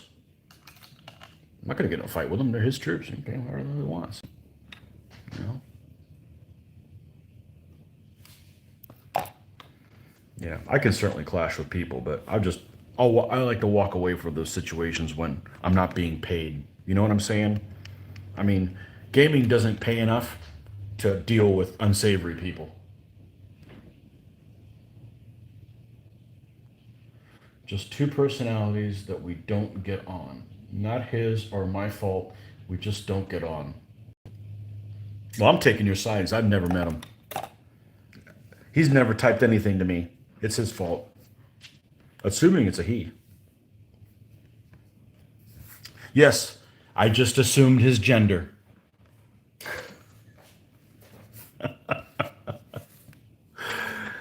Oh, man. Rick, you need a new best friend. I'll be there in a few minutes. Now, you're all the way on the whole butt over the world. If you ever go to Florida, you look us up. You come down and have a game with us. You'd probably have a blast. We'd have a blast with you. You're funny as shit. Funny as shit is a good quality. Okay. It comes in handy.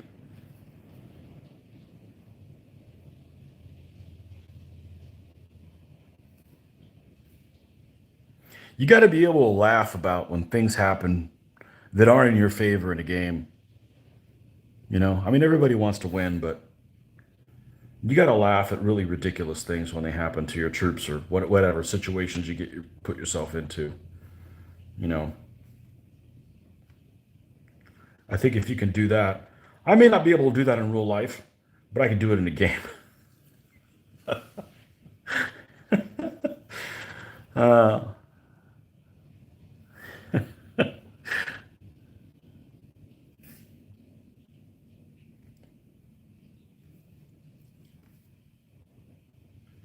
Well, I'm enjoying this a hell of a lot more than had I been at work. Just for the record. No brainer there, right?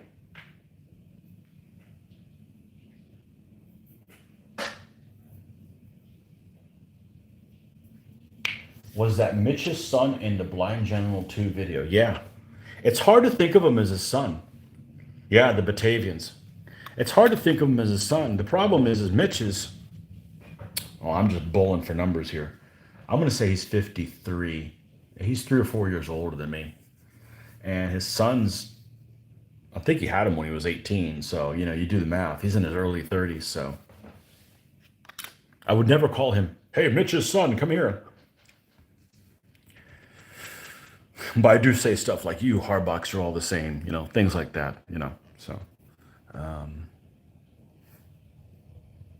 oh, wait, I just forgot Rick can't come play with us. Because then we'd have another frickin' German in here. Everybody's a damn German except me.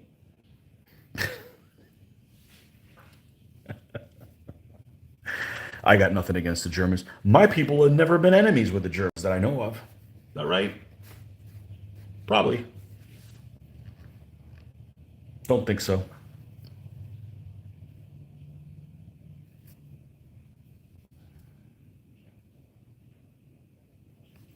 Unless Keppen is Dutch. Dutch German, what's the difference?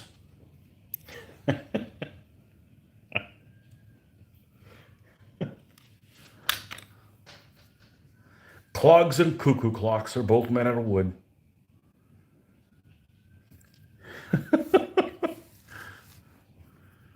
Man, you never see cuckoo clocks anymore. That was like a big thing. Maybe that was just a big thing in the 70s. You go to somebody's house and they have a cuckoo clock. Well, not your people that won. I don't know what you mean. Oh, we're not hiding that comment.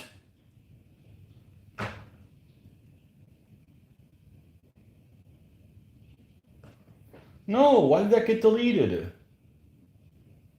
Well, I tried to post your comment, John Peter, but it wouldn't let me. I'm just going to read it. We used to have a player who had his issues. You used to enjoy watching when he would blow up at us for being pricks. Okay, I guess you can't put that anymore. You used a different word, but our wives would place bets on when he would storm out of our house. That guy just probably had a life that sucked.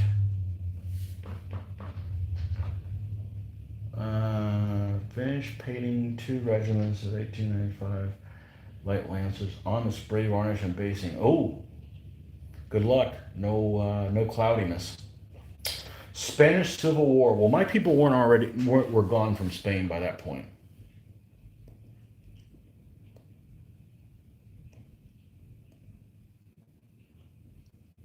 Yeah, I don't know that I have any ancestors there.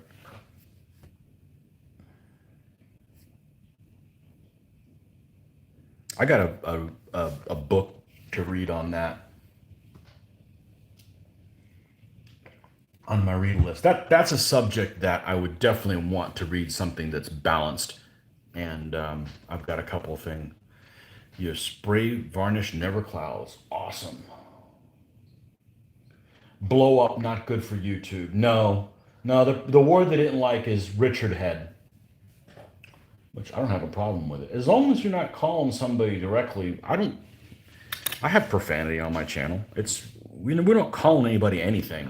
It's just, you know, I think of it as using an exclamation point. You know, there's a time and place to do it. If every other word is that, no.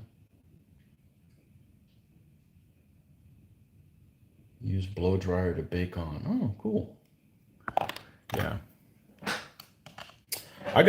On my Audible account, I got a Spanish Civil War thing to do. But the problem with the Spanish Civil War is I tend to want to read things that are going to make me want to game it. And I don't see ever gaming the Spanish Civil War. Not because it's not interesting, but because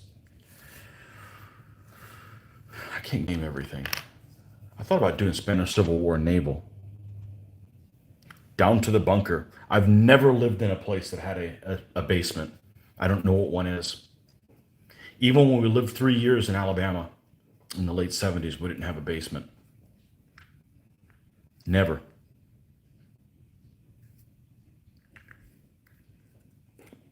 Didn't try to avoid it. It just, you can't have one in Florida, because you fall in. So, especially not today. Today it would float away and leave the top of your house there.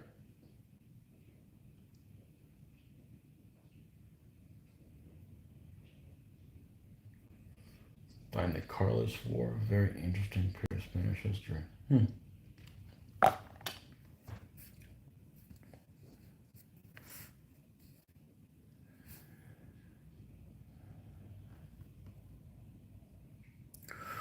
Okay.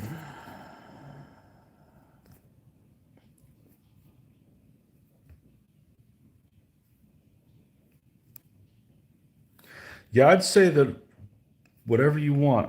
I haven't really read a whole lot about it, but as far as I can tell from my vantage point, that Franco guy played his cards right. He's a lucky bastard.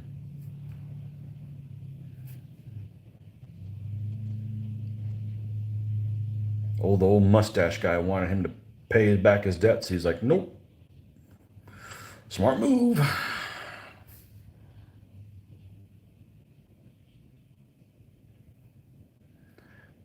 The man with the crooked spider.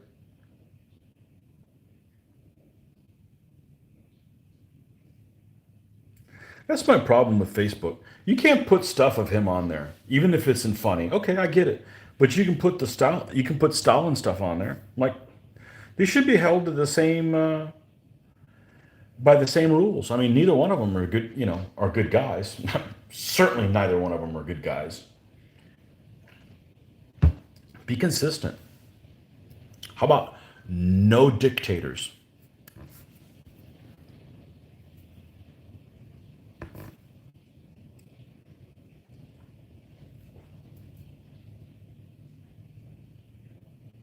No, you can find all kinds of funny memes they'll let you put on there, like, the thing with Stalin saying, "You're funny, now go to Gulag," all those kind of things. Yeah.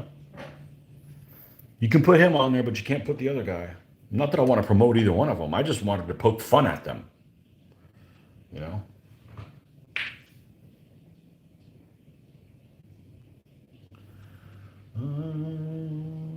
In the Rome versus Carthage blind general game, Mitch brought his landing force onto the table, but you were able to get an element on his flank.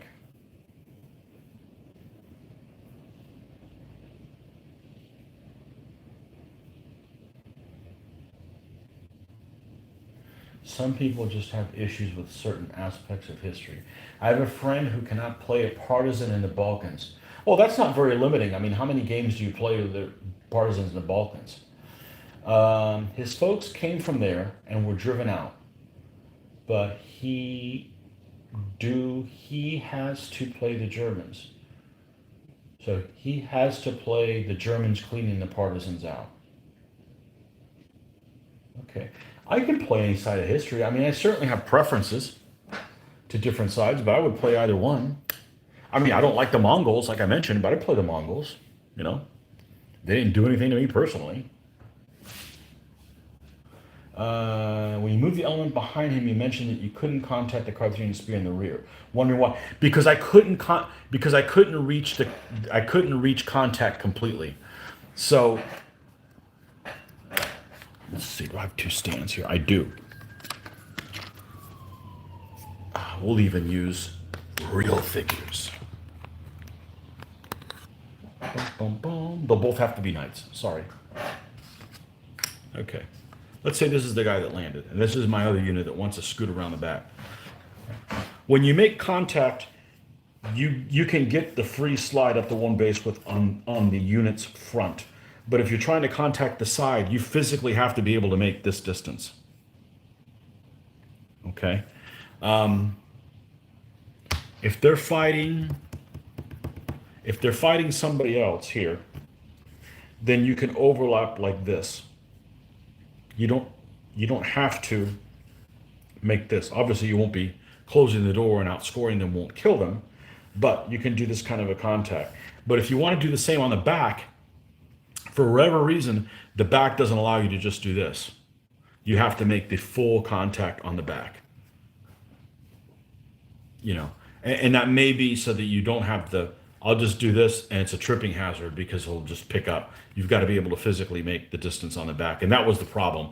I was in such a way that I couldn't contact on the rear because my whole unit has to be completely on this invisible line on this side of his rear. And I was like this. So I had to do it in 2 turns. That's probably what I mentioned. When you contact on the flank to close the door, as we call it,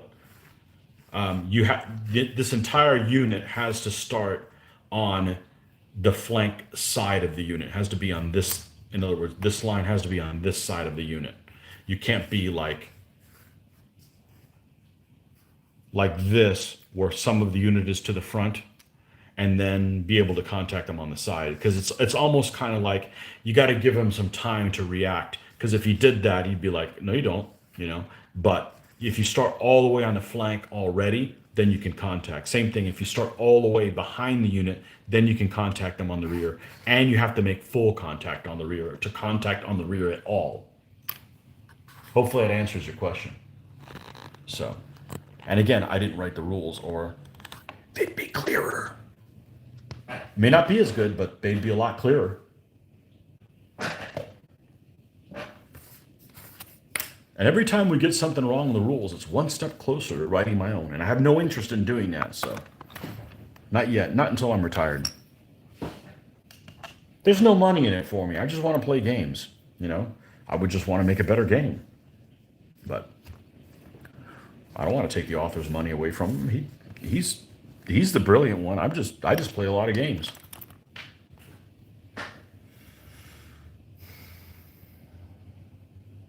Uh-oh, I gotta use the little boy's room. I'll be right back, folks. Don't go anywhere.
All right, and we're back.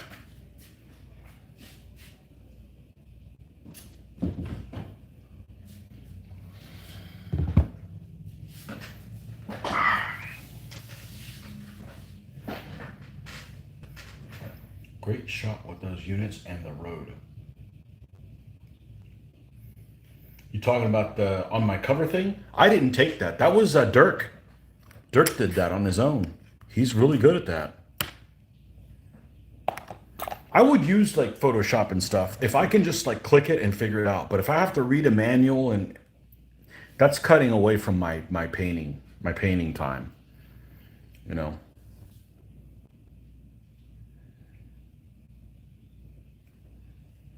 You know, we don't all have time for everything else, you know.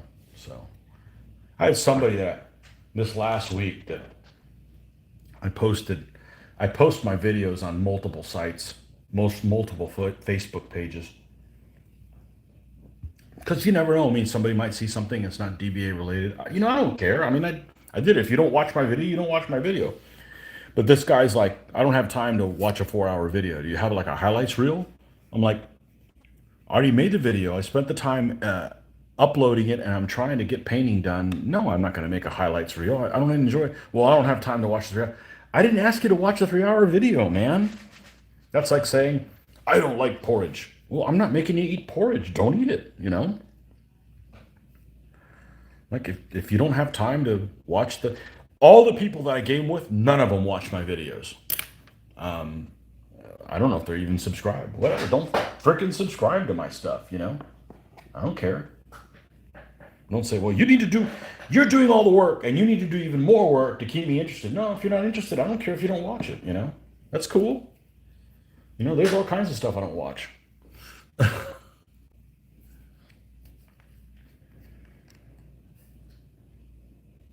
You know, there is a fast forward function on there too, you know? That's a pain in the ass. I mean, the videos that take heavy editing, they're a pain in the ass to do. So, the best way you can keep me making videos is make sure they're not a pain in the ass for me to do, and I'll keep doing them, because once it stops being fun, it's just, I'm not doing it anymore, you know? Just like we're doing them all until, you know, well, we're going to have to charge you for every video you make. Well, I won't be doing them then, you know? I just figure this is a way so some people could find something cool that we're doing as well and check it out. And there's people that are really good at their craft, okay? And I'm going to drop somebody's name, and they don't need me to drop their name. They have a zillion subscribers. But there is a channel on here, and I forget exactly what it's called. I'm going to tell you what it is, because you guys have to check this out, because it's cool as shit, okay? The people you play with don't love you the way we do. Well, I haven't been gang raping you. No, I know. We'll use them for what they are, you know? And they don't paint either. Well, Joe paints. Actually, Joe does watch my stuff. So, but let's see how I can not botch this up. And see if I don't know that, well, let's see, I don't need to be on this channel. I need to be here. So if I go to one of my different things I'm subscribed to, I should be able to be okay. Okay, this is my subscription. This guy's channel is called 3D Bot Maker, all run together. Like 3D is in like three-dimensional, and then Bot Maker, like they make bots. 3D Bot Maker. This is a channel, these guys, well, I'm not even sure if it's two people. It may actually only be one. The rumor's still out. They do die-cast car racing, but they present it like it's a real race. These people are talented, okay? I'm a blithering idiot compared to this stuff. Now, they don't paint anything, okay? But the stuff that they do is, definitely should check it out. People will mail in like cars. There'll be like a theme, like, okay, it's a Lamborghini theme. Everybody brings a Lamborghini, and they'll have like different heats, and they have the little timer. It's superb, and extremely hilarious at times, because they treat it just like a car race with the two personalities going back and forth. It's one of the most well done non-professional professional things I've seen on YouTube. I don't know how I came across it, but I did. And those guys are out in California. If they were in Florida, we'd be paying them a visit. I don't know that they would accept us, but I'm just saying that they really know what they're doing. And the jury's still out on whether it's just one guy doing it all. He might have done like who's that guy that used to be on at night? Phil Hendry, where he does all the voices of the callers and stuff. This guy has this call-in show where he plays the announcer and he plays all the guests as well. And they always have these preposterous things, and they get people to call them getting all mad and angry. I thought it was a real show, but it's apparently all fake. And the guy's super talented. And I'm not sure if the one person is doing both voices, but if he is, there's a ton. What I was getting at is there's a metric ton of editing done in that. He's got multiple cameras shooting it from different angles. When there's a wreck, it does it in slow motion. I mean, he's spending hundreds of hours editing one video. I'm sure it's over 100 hours. Um, but they're brilliant. I don't have time for that. I got things to paint. I got family to pay. I got family to pay attention to sometimes. But that channel is amazing. 3D bot maker, and they do all kinds of races and fun stuff. And all it is a track with them rolling cars down a track. That's it. But it's all announced like it's a real race, and definitely should check it out. Check out one. They're only like 10 minutes long, each one. 10, 17 minutes, something like that. And they're really, really funny. Really, really funny. I haven't watched them in a while. I've been too busy making videos, but painting stuff. Okay, so we got a cross on here. And no, he's not one on crusade. That's just a symbol for Bologna. That's one of the allied city-states here with this guy. The other group of spearmen will all have papal keys. The crossed key symbol that the Pope used. They'll have that.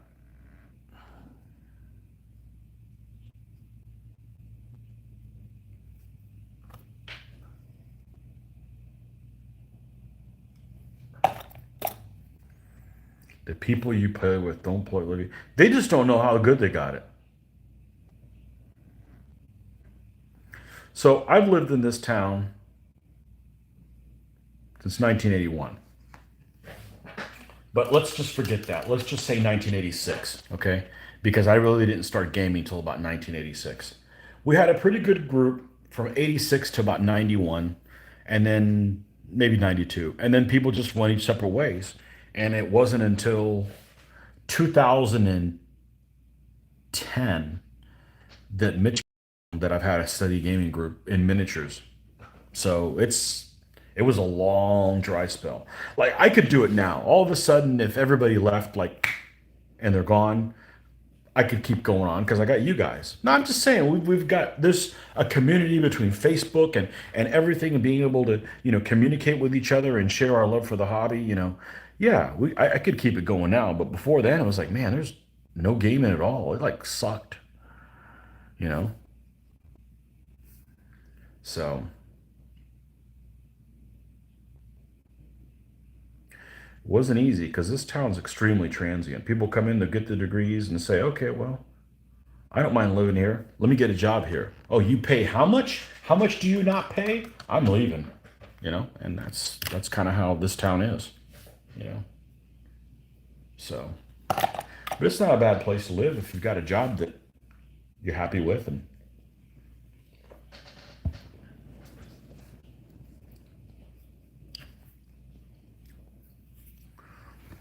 a job you don't hate and doesn't hate you.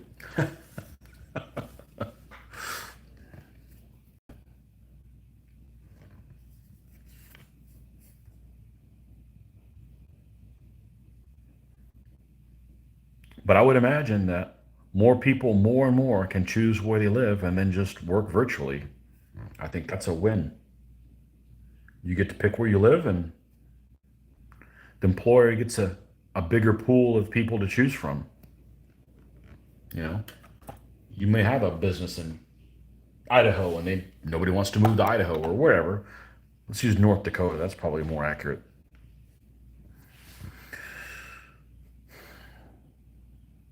I think that's the way to go. I would love to have a virtual job. I think let me at least try it for one day. Can I do that?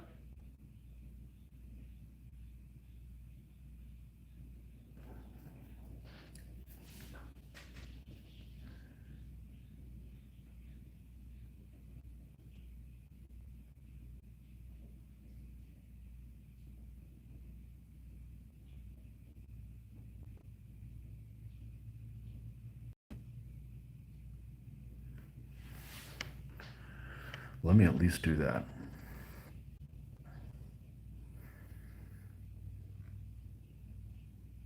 I'd like to see. I mean, what's the part you don't like? You don't like the fact you can wear whatever the hell you want? Huge plus. Hey, not that I want to run around naked, but I don't want to be uncomfortable for no reason. You know, I keep the fan on if I want to. I keep the house at whatever temperature I want the house to be at, not what. I'm cold, man. I can't handle lower than 75 degrees.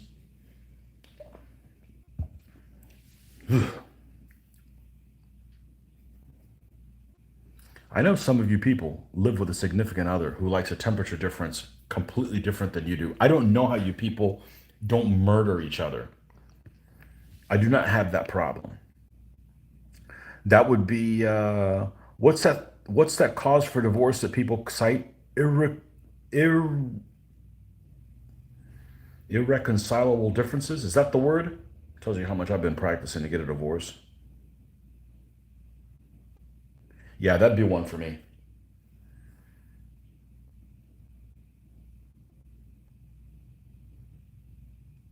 Mitch and I could never be married because he's cold all the time and I'm hot all the time. I mean, like all the time.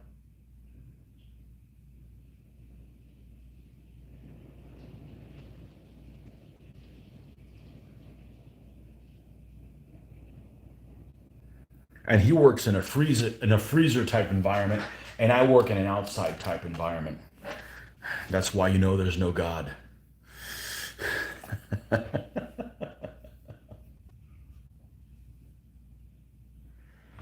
We don't murder each other because the uh-huh. Are you the cold one or the hot one, Peter?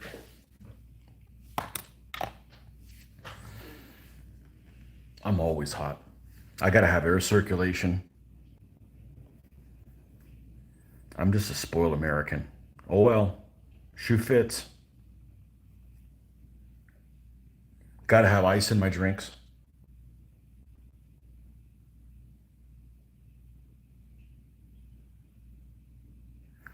I remember when I was a kid and my dad would order a soda, a large soda, right? Gotta spread that one in there.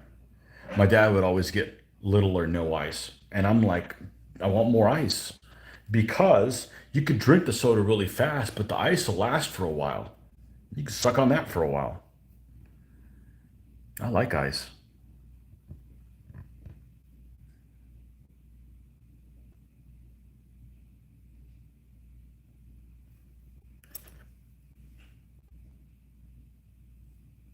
You prefer it cooler. Yep. That's how you get things done.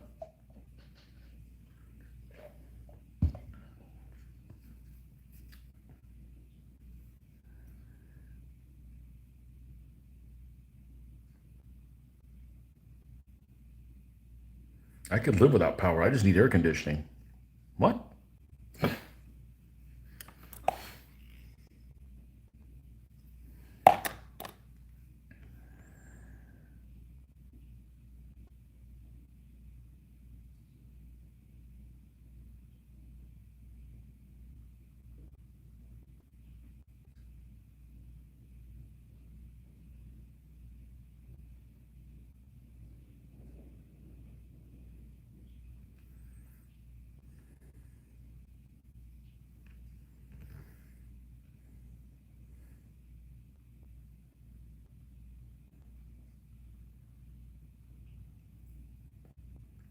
Yeah, I don't drink anything without ice in it.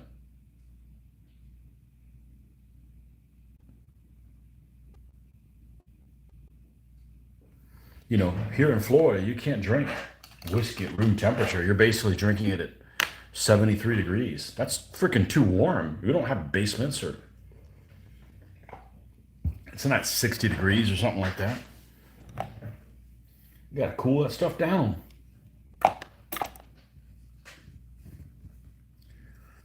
You gotta make it cooler. All right. Let's lighten this up a little bit.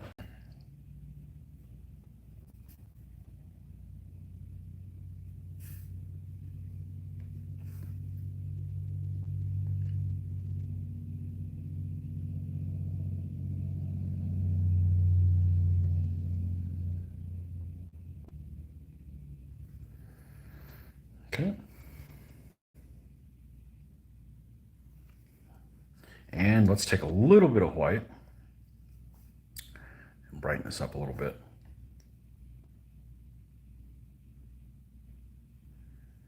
And like so.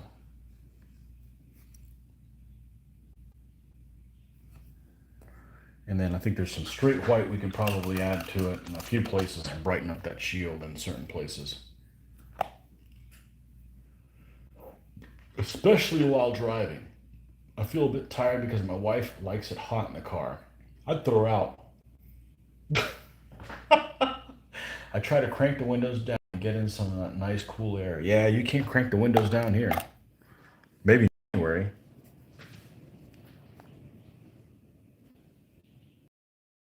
Certainly not the last month. You'd drown. You'll either drown in water or bugs.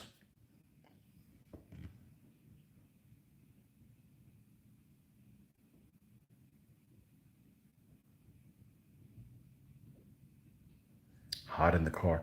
I can't stand sweating when I'm not doing anything. It's different if you're out mowing the lawn or doing yard work or whatever. But just sitting around sweating? No. Not my thing.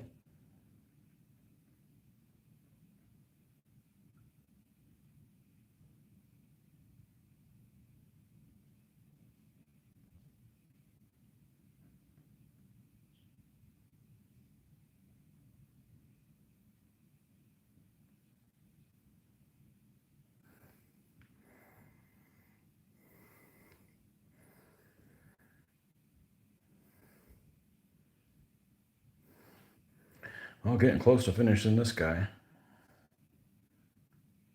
And of course, something happens when you varnish them. I don't know what it is.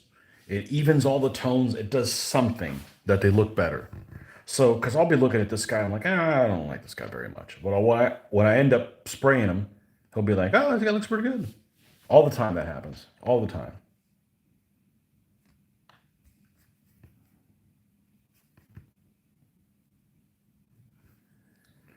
All the time.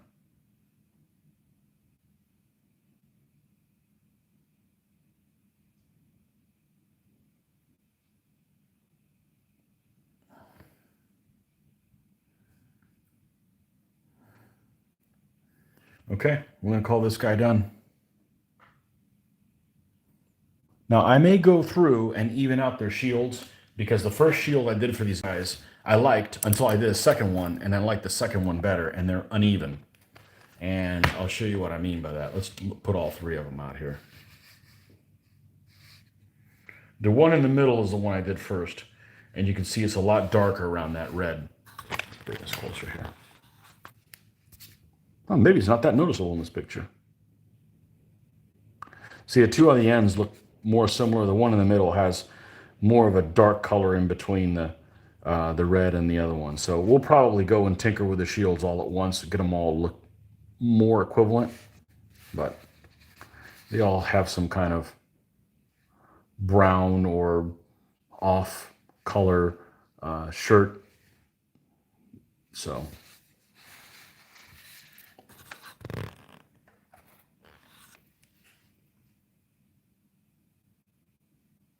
looking forward to seeing all Papist on a tabletop. It's a long time coming. It's still got a ways to go, but we'll get there. We'll get there eventually. We'll get there eventually, or we'll die trying. What's that mean? It take a really long time to paint them. The Pope, man, the Pope stand's going to be awesome. I got high hopes for what that thing's going to look like. Okay. We need a color of his shirt.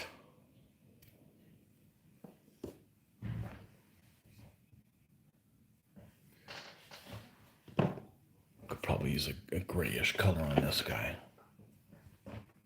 Let's do that for this. Gotten used to her, she'll keep her. She's my first wife. There you go. Like I've said, I'll get married once. So this will last her. It'll just be me and you guys.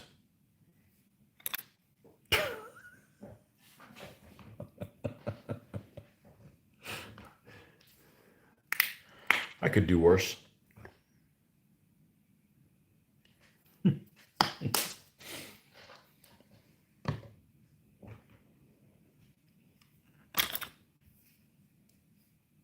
Stone.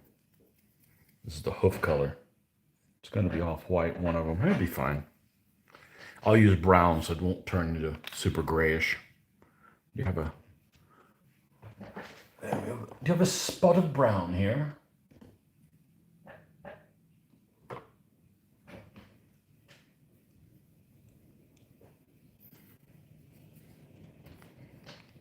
You've gotten used to her. You developed a callus for her. Oh, man. That's good.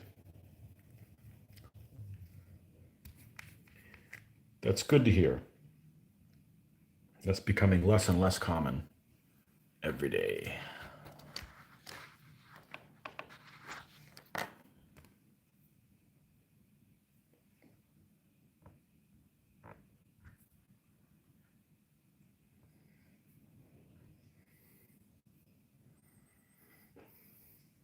Mine has been in the other room working.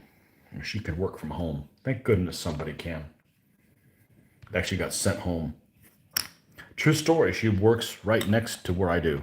And it's just, that's pure luck of the Irish, even though neither one of us is Irish. Aren't those Irish lucky?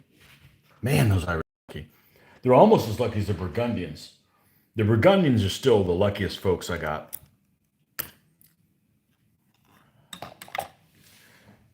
If it wasn't going to be a total cakewalk, we should do a Burgundians versus those damn Numidians fight. I hate those guys. Those guys seem to be like the luckiest jokers on the planet. I just like to pincushion them.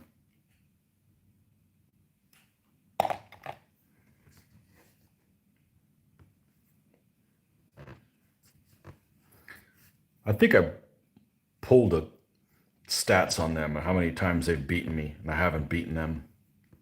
I think only the Armenians have beaten them. But we're also not playing in open tournament type settings, you know. I mean, you could find a better army that could beat them down. I'm just, with the equivalent type things.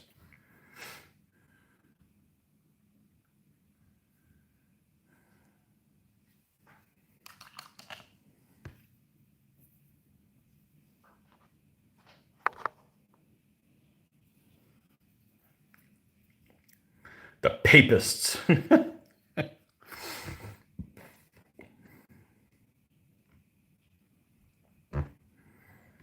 Yeah, the papists.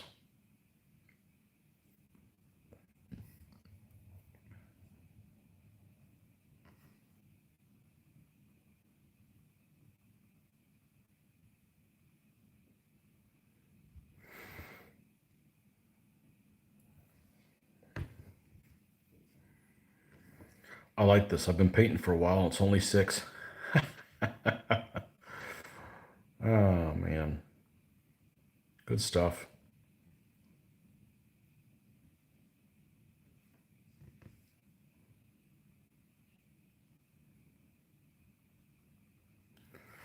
So yeah, I got a couple of more armies to give away as prizes put in there.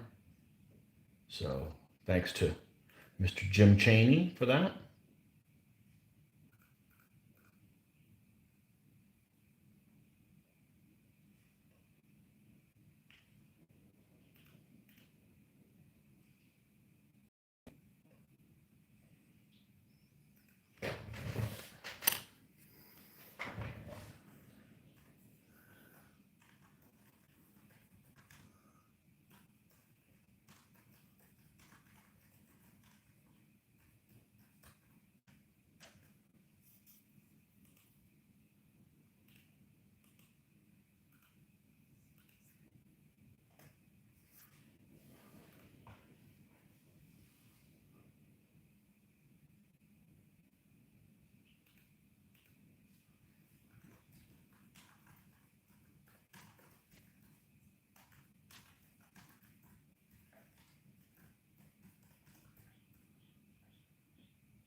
Okay, couple of maintenance things here.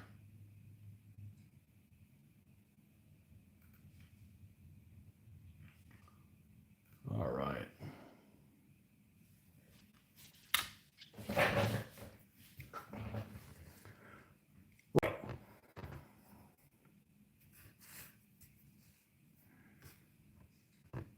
Yeah, the funny thing about it, what's the thing called? What are we calling it? Blind General? Mystery Pips? Mystery Pips may have been I don't know, the Blind General. We're going to do the Blind General rules with a list of all the crappiest generals. The inert generals from DBMM, but we figured we'd test it with just regular stuff to see if it would work okay. But yeah, so instead of the greatest generals, the idiot general or something like that. But yeah, it was Scott's idea, and he's one of the ones who hasn't played it. So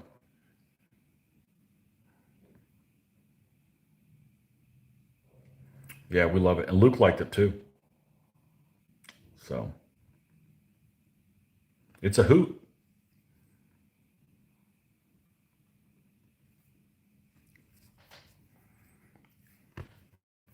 It is a hoot.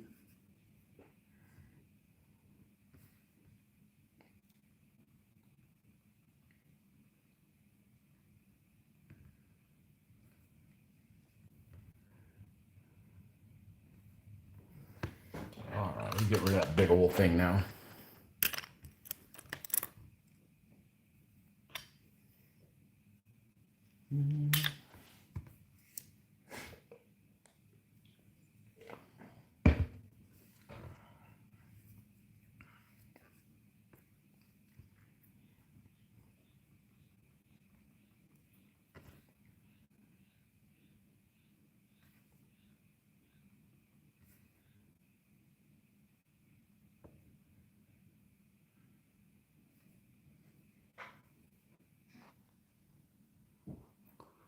It's too late to change the name now. It's one of those Zoc threat zone things now.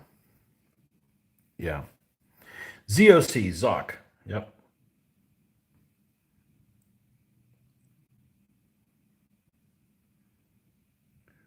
Yep.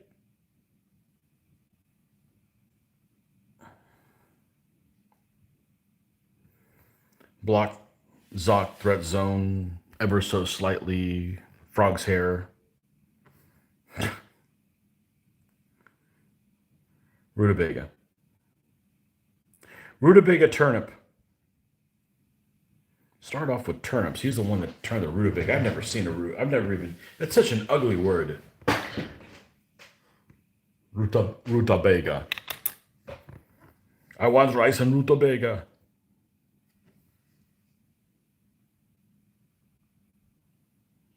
It sounds like a dumb food. Rutabaga. It just doesn't sound intelligent. It sounds like let them eat rutabagas. Changed it. You're not kidding. You're not kidding. I'd hate those. And then there's a Greek guy that came in. I forget who it was many years ago, and he said, Oh, you don't say them like this. You say them like such and such a way. I don't even know what the heck he called them.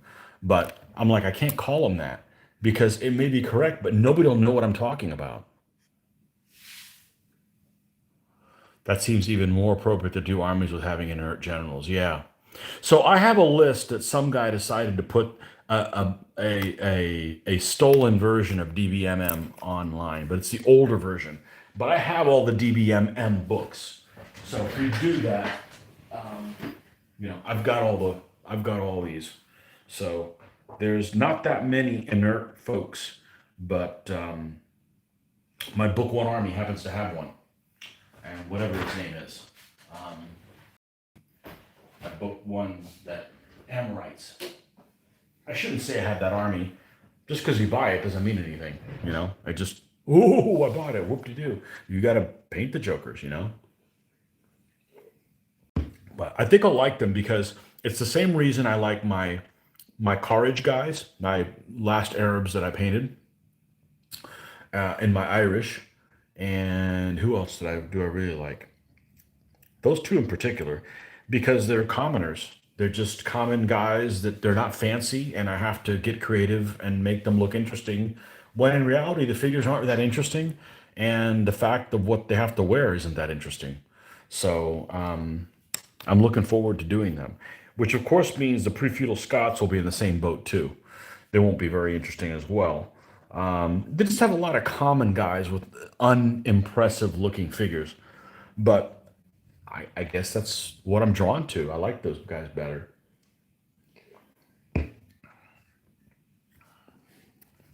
They won't have an Odago though, and that's a. I'm not a dog person because I don't have any pets, but maybe I just like barking for. Maybe I just like barking on screen, whatever that means.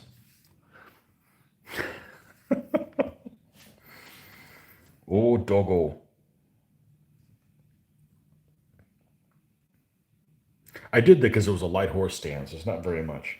If the pre-feudal Scots can have a light horse general, I might be able to put a. What dogs are common to Scotland? It was a pure fluke that I had an Irish Wolfhound 15 millimeter scale, or it sure looks a hell of a lot like a Irish Wolfhound.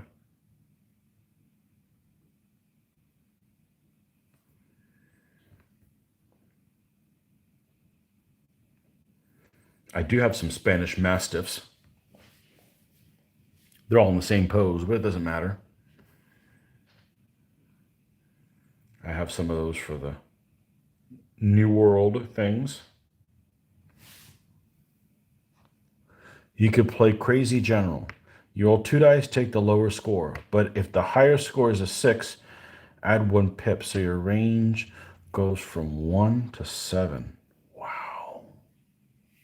That's wacky. That might actually work. So how do you roll a six? You roll two dice, take the lower score. But if the higher score is a six, you add one pip. I see. I see. Got it. No drinking in that game.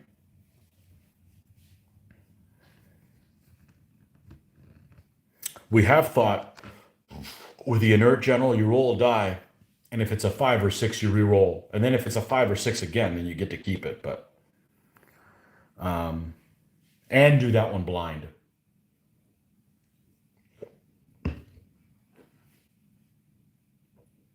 The really interesting thing about those games when you get into the Tetris phase, when you've made contact, guys have advanced or whatever, and you need to kind of close the deal, and then you got to really like focus on like, okay, what do you want to do the most? Because the other guy could come up really soon on it, you know.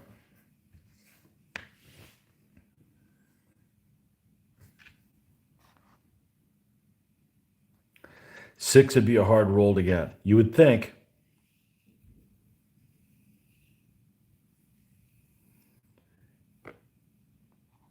Six would be a hard roll to get. You roll two dice, take the lower score. So what happens if you roll boxcars? They're both sixes. You keep a six. You keep it. If you roll five as a higher one, you would get a six. It'd also be hard to get a 1. But if you roll snakes, Deerhound, 15 millimeters, same as Irish Wolfhound. Oh, you get the 7 if you roll. Man, I'm not even drinking and you're already making my head hurt. Oh my gosh. No, but that's a good idea. Yeah, definitely do it blind. I don't know where the heck that figure came from. Any of you guys know who the manufacturer of this is? I should put that on the web.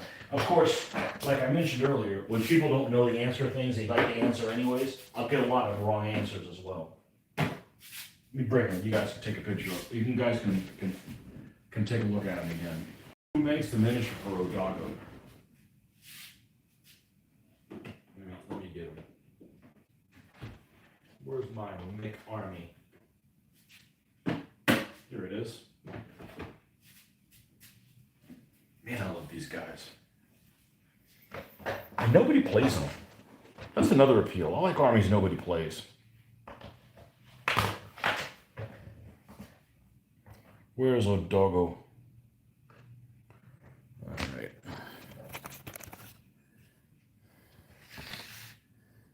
Who makes that dog? Who makes the miniature of that dog?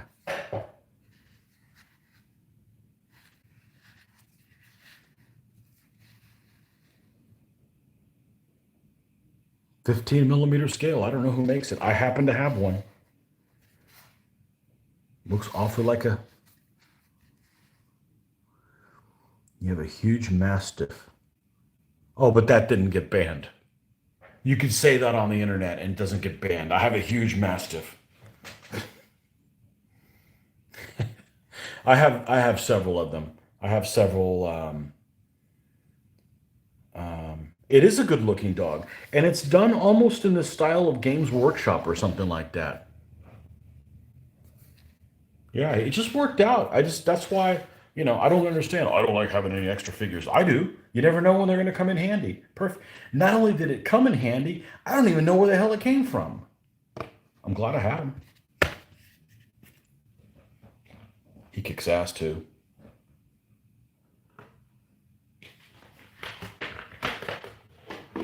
He kicks ass. The problem with using him, is then I can't use him. Then I can't use Edward the Bruce. I think I've used him only one time. And he's got that awesome shield that I was able to hand paint.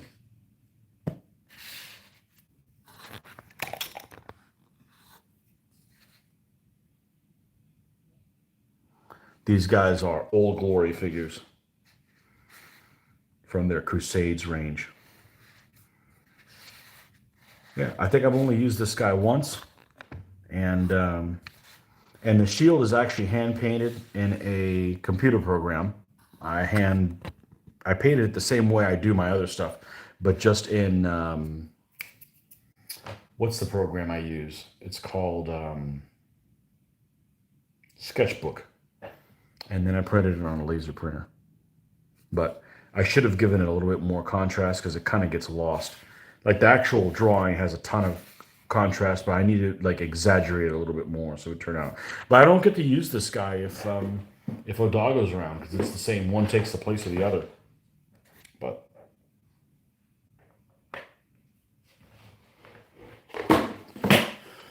oh well, it happens.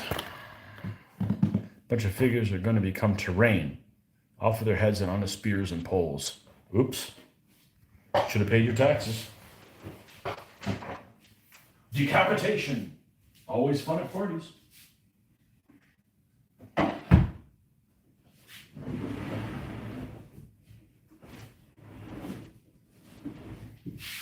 right. Yeah, I like that. I like that dog. I have no idea what makes it though. No idea. Sure, I picked it up at a flea market. That's what do you guys call it in Europe? A bring and buy? I don't know why it's called a flea market.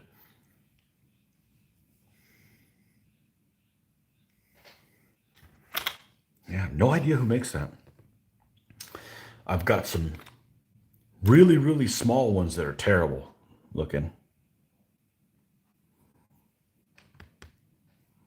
9 out of 10 people think that mobbing is okay. Hmm?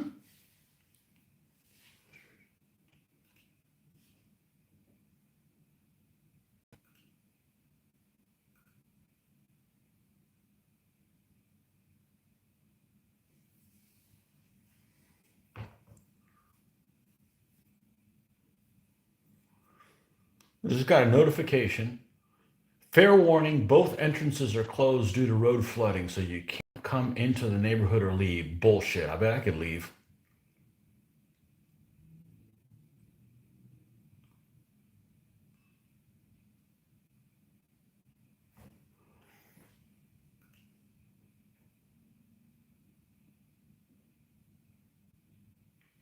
Huh.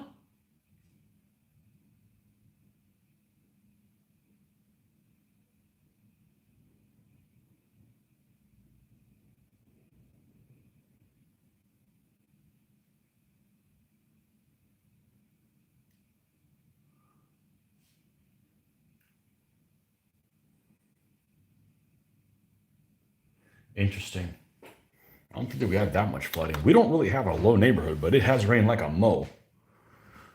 Oh well. We're Cubans. We're good swimmers. We got this.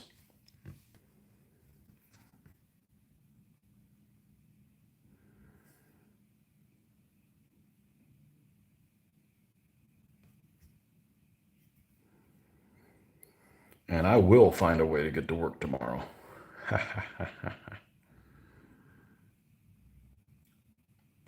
'Cause I'm off the next day. Yeah, tomorrow's gonna be kind of a hell day. I gotta hopefully a lot of things don't change, and then we gotta plan for the day where I'm not here. And then when I get back, clean up after the horses. So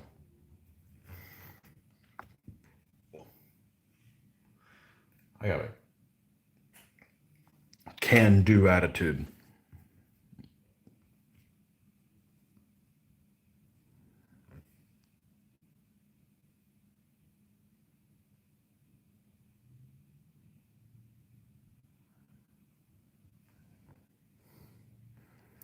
That makes you want to go drive out there and say, let me see if I can't leave the neighborhood.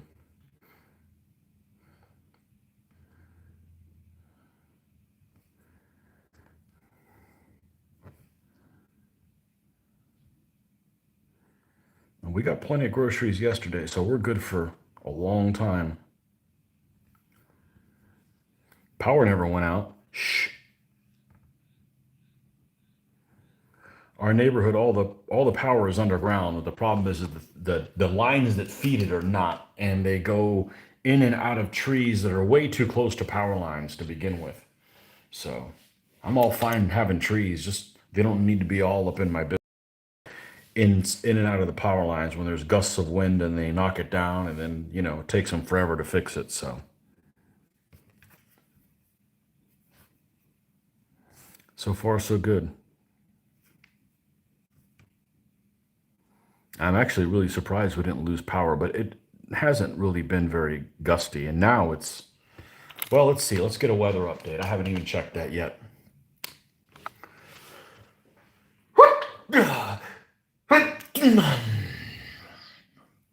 Let's do this live. NOAA, National Hurricane Center, and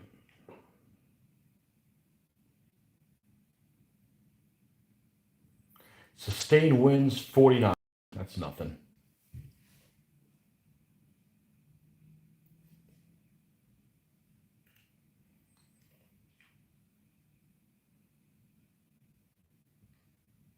That's nothing. Okay.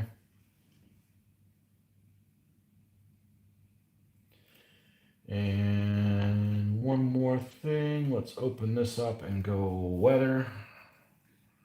I hate going on here because it's so intensive. with all the commercials and stuff, but let's see if we can pull up what the radar looks like. Can't do that on my phone right now.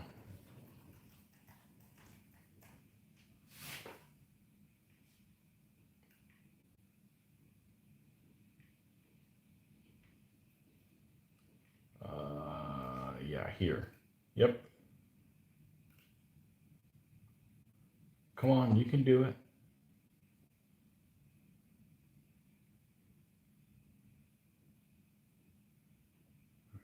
Yeah, it's pretty much past us.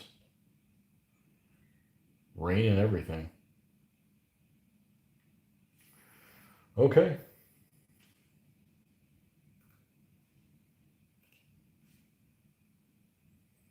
Giant wolfhounds, yeah. I just don't know who makes that miniature. Like, who makes 15 millimeter things that it, you know, it's got to be a 15 millimeter mag. It's not the ones from, who's the people I don't care for? Sorry, I just don't care for them. Splinter Light. They make dogs. They look different. I've seen pictures of them on there. All their stuff is really lanky. Looks okay painted, but just not drawing for me to paint them. I just don't know who the hell they could be.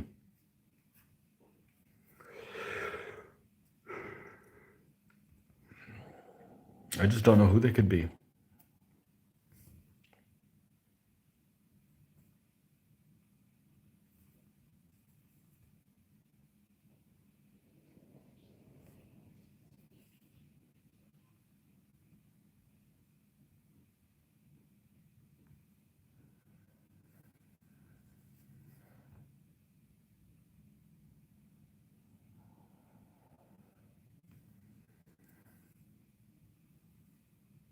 Okay.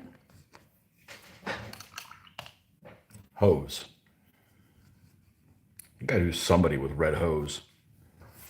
So here's a little trick we're gonna do. We're gonna use the same red, but we're not gonna use black to darken it. We're gonna use this brown.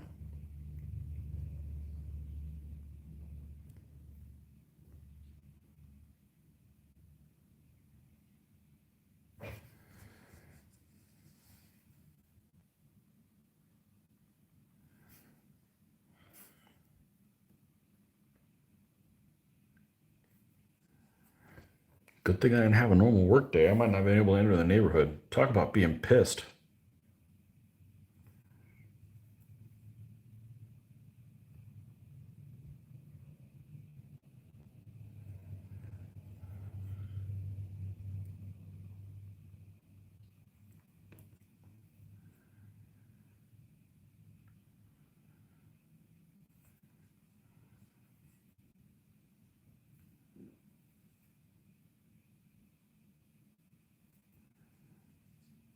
When I came home from work, when I did in the middle of the day, there's parts of the road of a 2-lane road I had to drive like in the middle because it was flooded on both sides.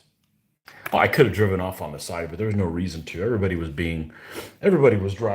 acting very civilized and like not being in a hurry and like okay, here's a water hazard, let's take our time going through it kind of thing. Nobody was being a pain.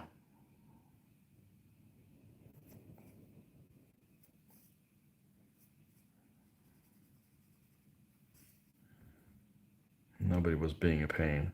And that's really the worst thing about storms, is not the storm themselves, just people acting like it's the apocalypse.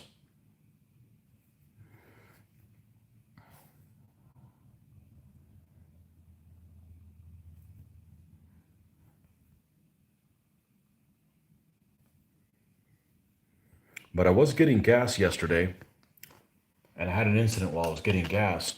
I was pumping gas, I was just wanted to top off. I needed about a quarter tank of premium gas that nobody wants. And this guy came around, he was putting bags on all the pumps. And when I was done, he went and put a bag over mine, like almost like he didn't want to sell gas. And it wasn't like it was crowded or anything. I don't know what his deal is. Maybe they maybe have a business that's a front for a drug dealer, and they really don't want to sell any gas there. That's the only reason that would make any sense at all. But I'll be right back. I need to go use the boys' room.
Okay, we got about another 20 minutes.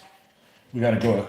We gotta go exploring. There's lots of fun flooded things here. We might as well check out what's going on. Zyston do some dogs, both wolfhound and mastiff. They do? Oh, they do? All right. We're not doing any more painting. Now I gotta go look at Zyston's website.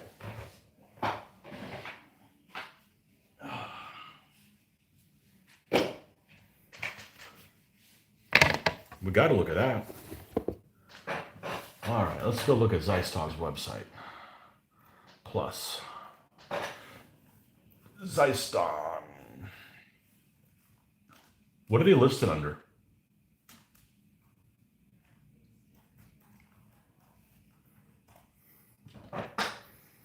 Scotia Grendel.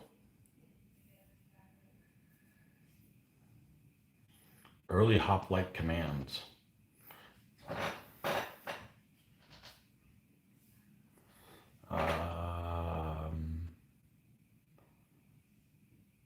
Let's look at the full listing. Nope. How about by category? How about miscellaneous? Livestock. Let's go there. Bear and elephant. Dogs mastiff. Dogs wolfhound. Let's see.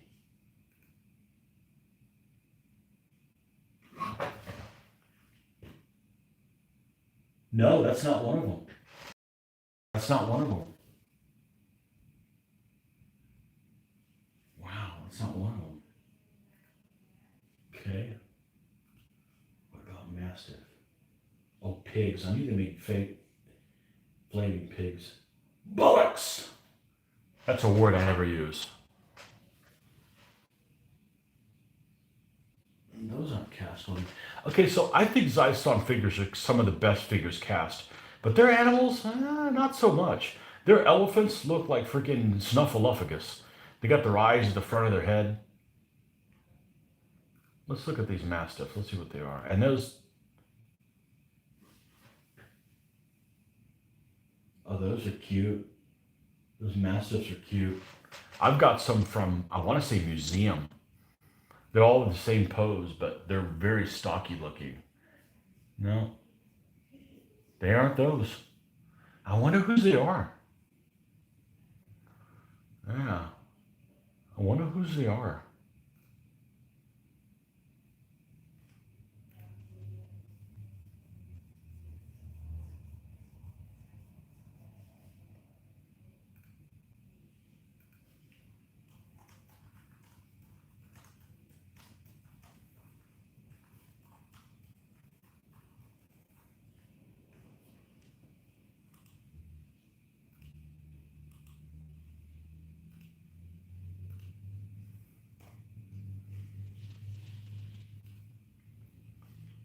I wonder whose they are. What if I use my powers of Google Foo to put 15 millimeter miniature dog and then go to pictures, images, and see what I get.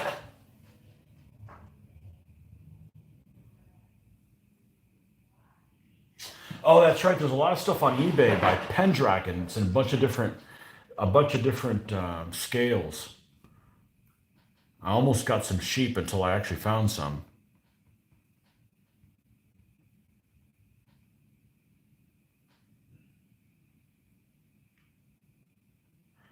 I'm going to have to ask on the forum. I'm going to have to ask somewhere and post it in lots of different places.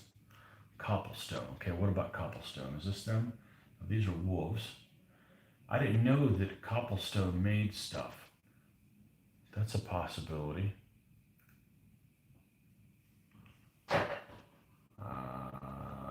Let's go to cobblestone castings. Cobblestone castings. They do make some stuff in 15 millimeter because they make like barbarians and stuff, and their stuff is very Games Workshop looking. I think it looks pretty cool. Okay, they make barbarians, dwarves, ice tribe, picks, and terrain items. Okay, how about ice tribe? Ice tribe archers. Ooh, they make an ice giant. Picks, picked characters. Well, those aren't standard picks, but they look kind of cool. Terrain items, standing stones. What about barbarians? Barbarian heroes. They make a bear, wolf pack.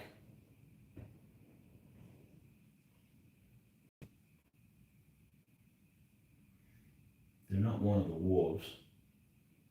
I guess I won't know who makes them. Wow. Oh well, I'll have to post that. I'm curious. I'm glad I got one. I was fortunate. I can't show you where the 15s look like, what the mastiffs I have look like, because they're hidden and they're hidden, tucked away. And I got time. I got time.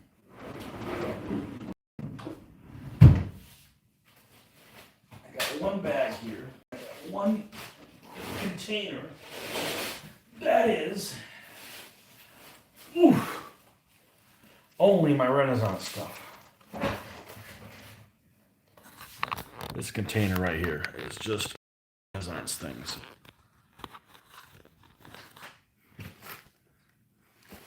That's what we're going to pull from. I believe this is where my conquistadors are. This guy's just two dragon samurai guys. That I got them and I didn't need them. Who the hell are these guys?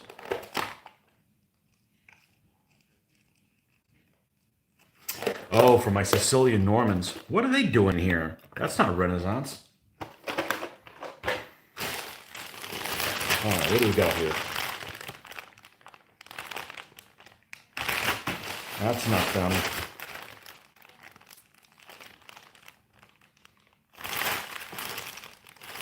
They might be in here.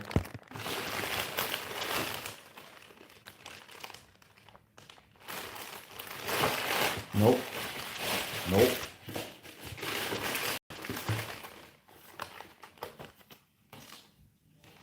This is where they probably are. These are my tin soldiers. So tin soldiers all over the place. I happen to like tin soldier, but their conquistadors are almost 20 millimeter in size, which honestly are going to work pretty well because I use their natives would be smaller. These are some freaking nice figures. They remind me almost of the style of my hero,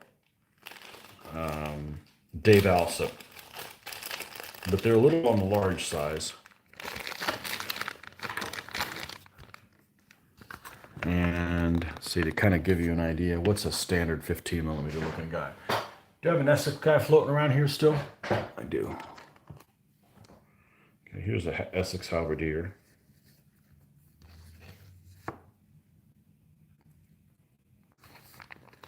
And they are significantly bigger. They're closer to 20 millimeter. But these figures are awesome looking.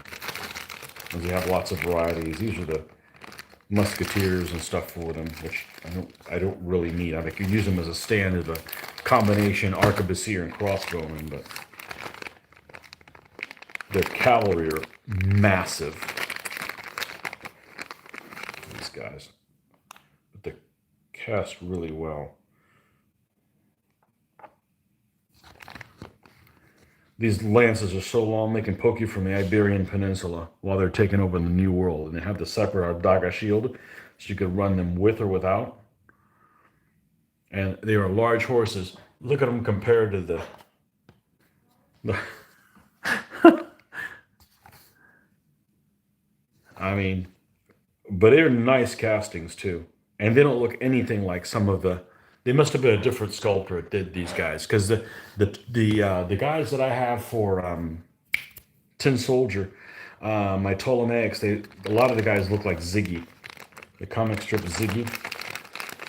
And then here's one armored knight with a round shield, and he's got the lance that sticks out. So, anyways, I've got these guys to do for the conquistadors. I got them for something else. I'm like, I could build that Tlaxcalan army with the 4 stands of conquistadors. Got pikemen, more pikemen, halberdiers that are from Gladiator, sword bucklermen, guys with cast-on flags. Here's the crossbowman.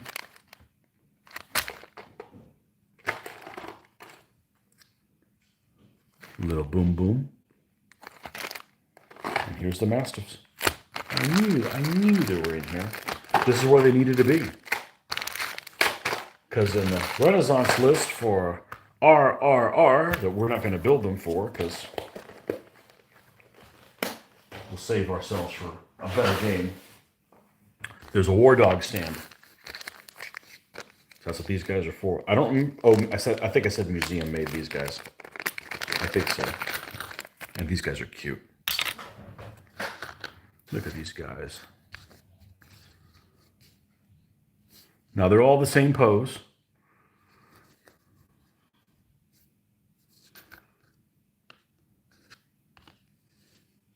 Cute.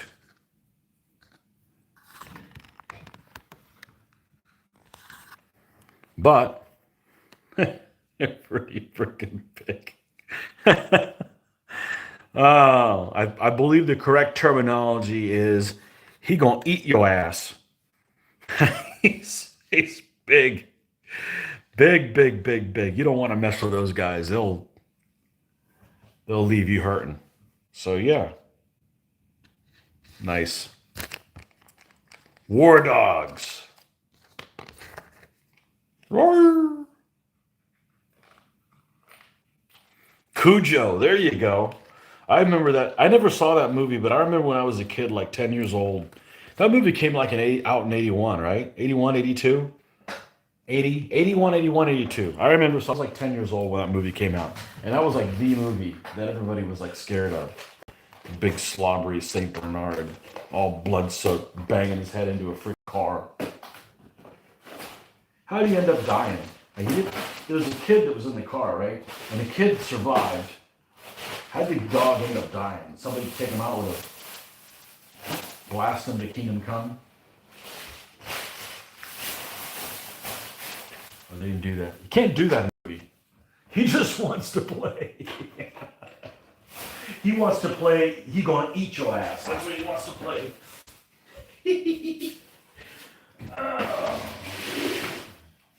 Yeah. Put that on the Spanish command stand.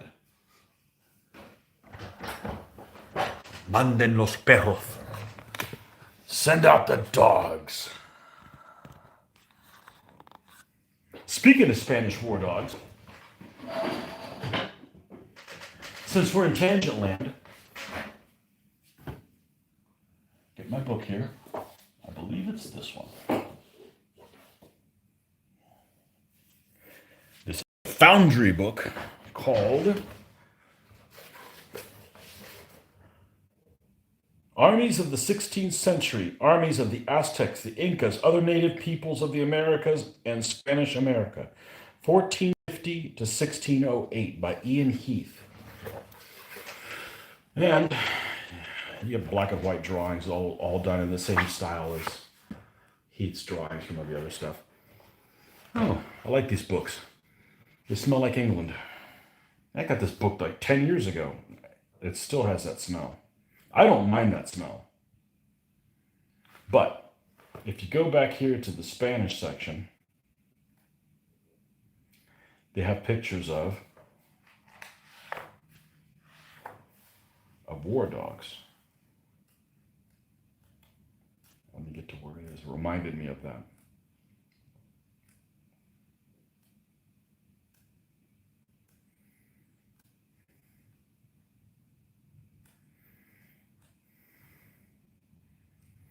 The Tupi are in here as well.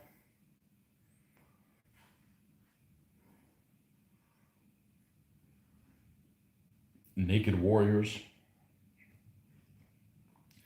Naked warriors with his thingy tied up, so, so he doesn't hurt himself. All right, where's the conquistadors? I thought they were at the end.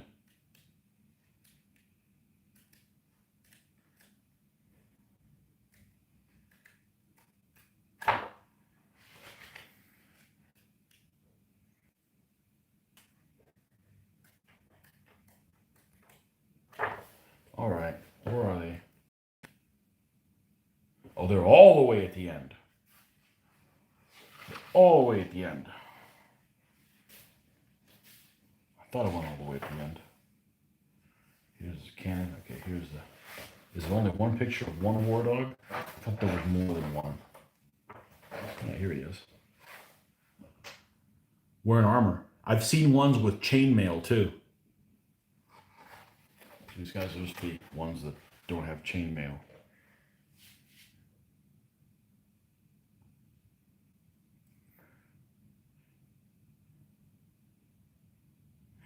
Figure 224's war dog. These were a mixture of wolfhounds, deerhounds, and mastiffs, and could stand up to 2.5 feet tall at the shoulder and weigh in at some 90 pounds. They were frequently provided with quilted armor to protect them against Indian missiles and a spike leather collar that was designed to deter their victims from trying to throttle them. Oh, doggo.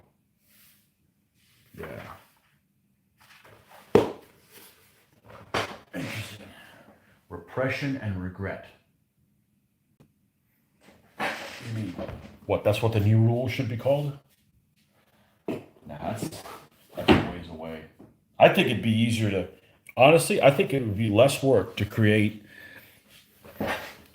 DBA 4.0. I wouldn't call it that, but you know, if I got fed up with us arguing about stuff in DBA and just said, well, I'm gonna write something that makes more sense. That'd be less work than creating a Renaissance thing, but I don't want to do either one of them. I want to paint here. I don't want to fracture and you know all that kind of stuff. The book smelt like England. Repression and regret. Has been and whatnots, right? Okay. Well, that's it, folks. We did 3.5 hours, man. That was awesome. Thanks for you guys hanging out with me. I really appreciate it. And let's see, what is tonight? What's tonight? Tonight's Wednesday, Thursday. I don't know if I'll be on. I definitely won't be on over the weekend because I'm going to be out of town. There'll be some sun worshiping happening. But thanks for coming by, and all of you that came by and hung out. I appreciate it. And well, I got one guy done. It's okay. It's all good. I told you I spent like 4 hours a figure. So anyhow, it's all good. We'll catch you guys next time. See ya.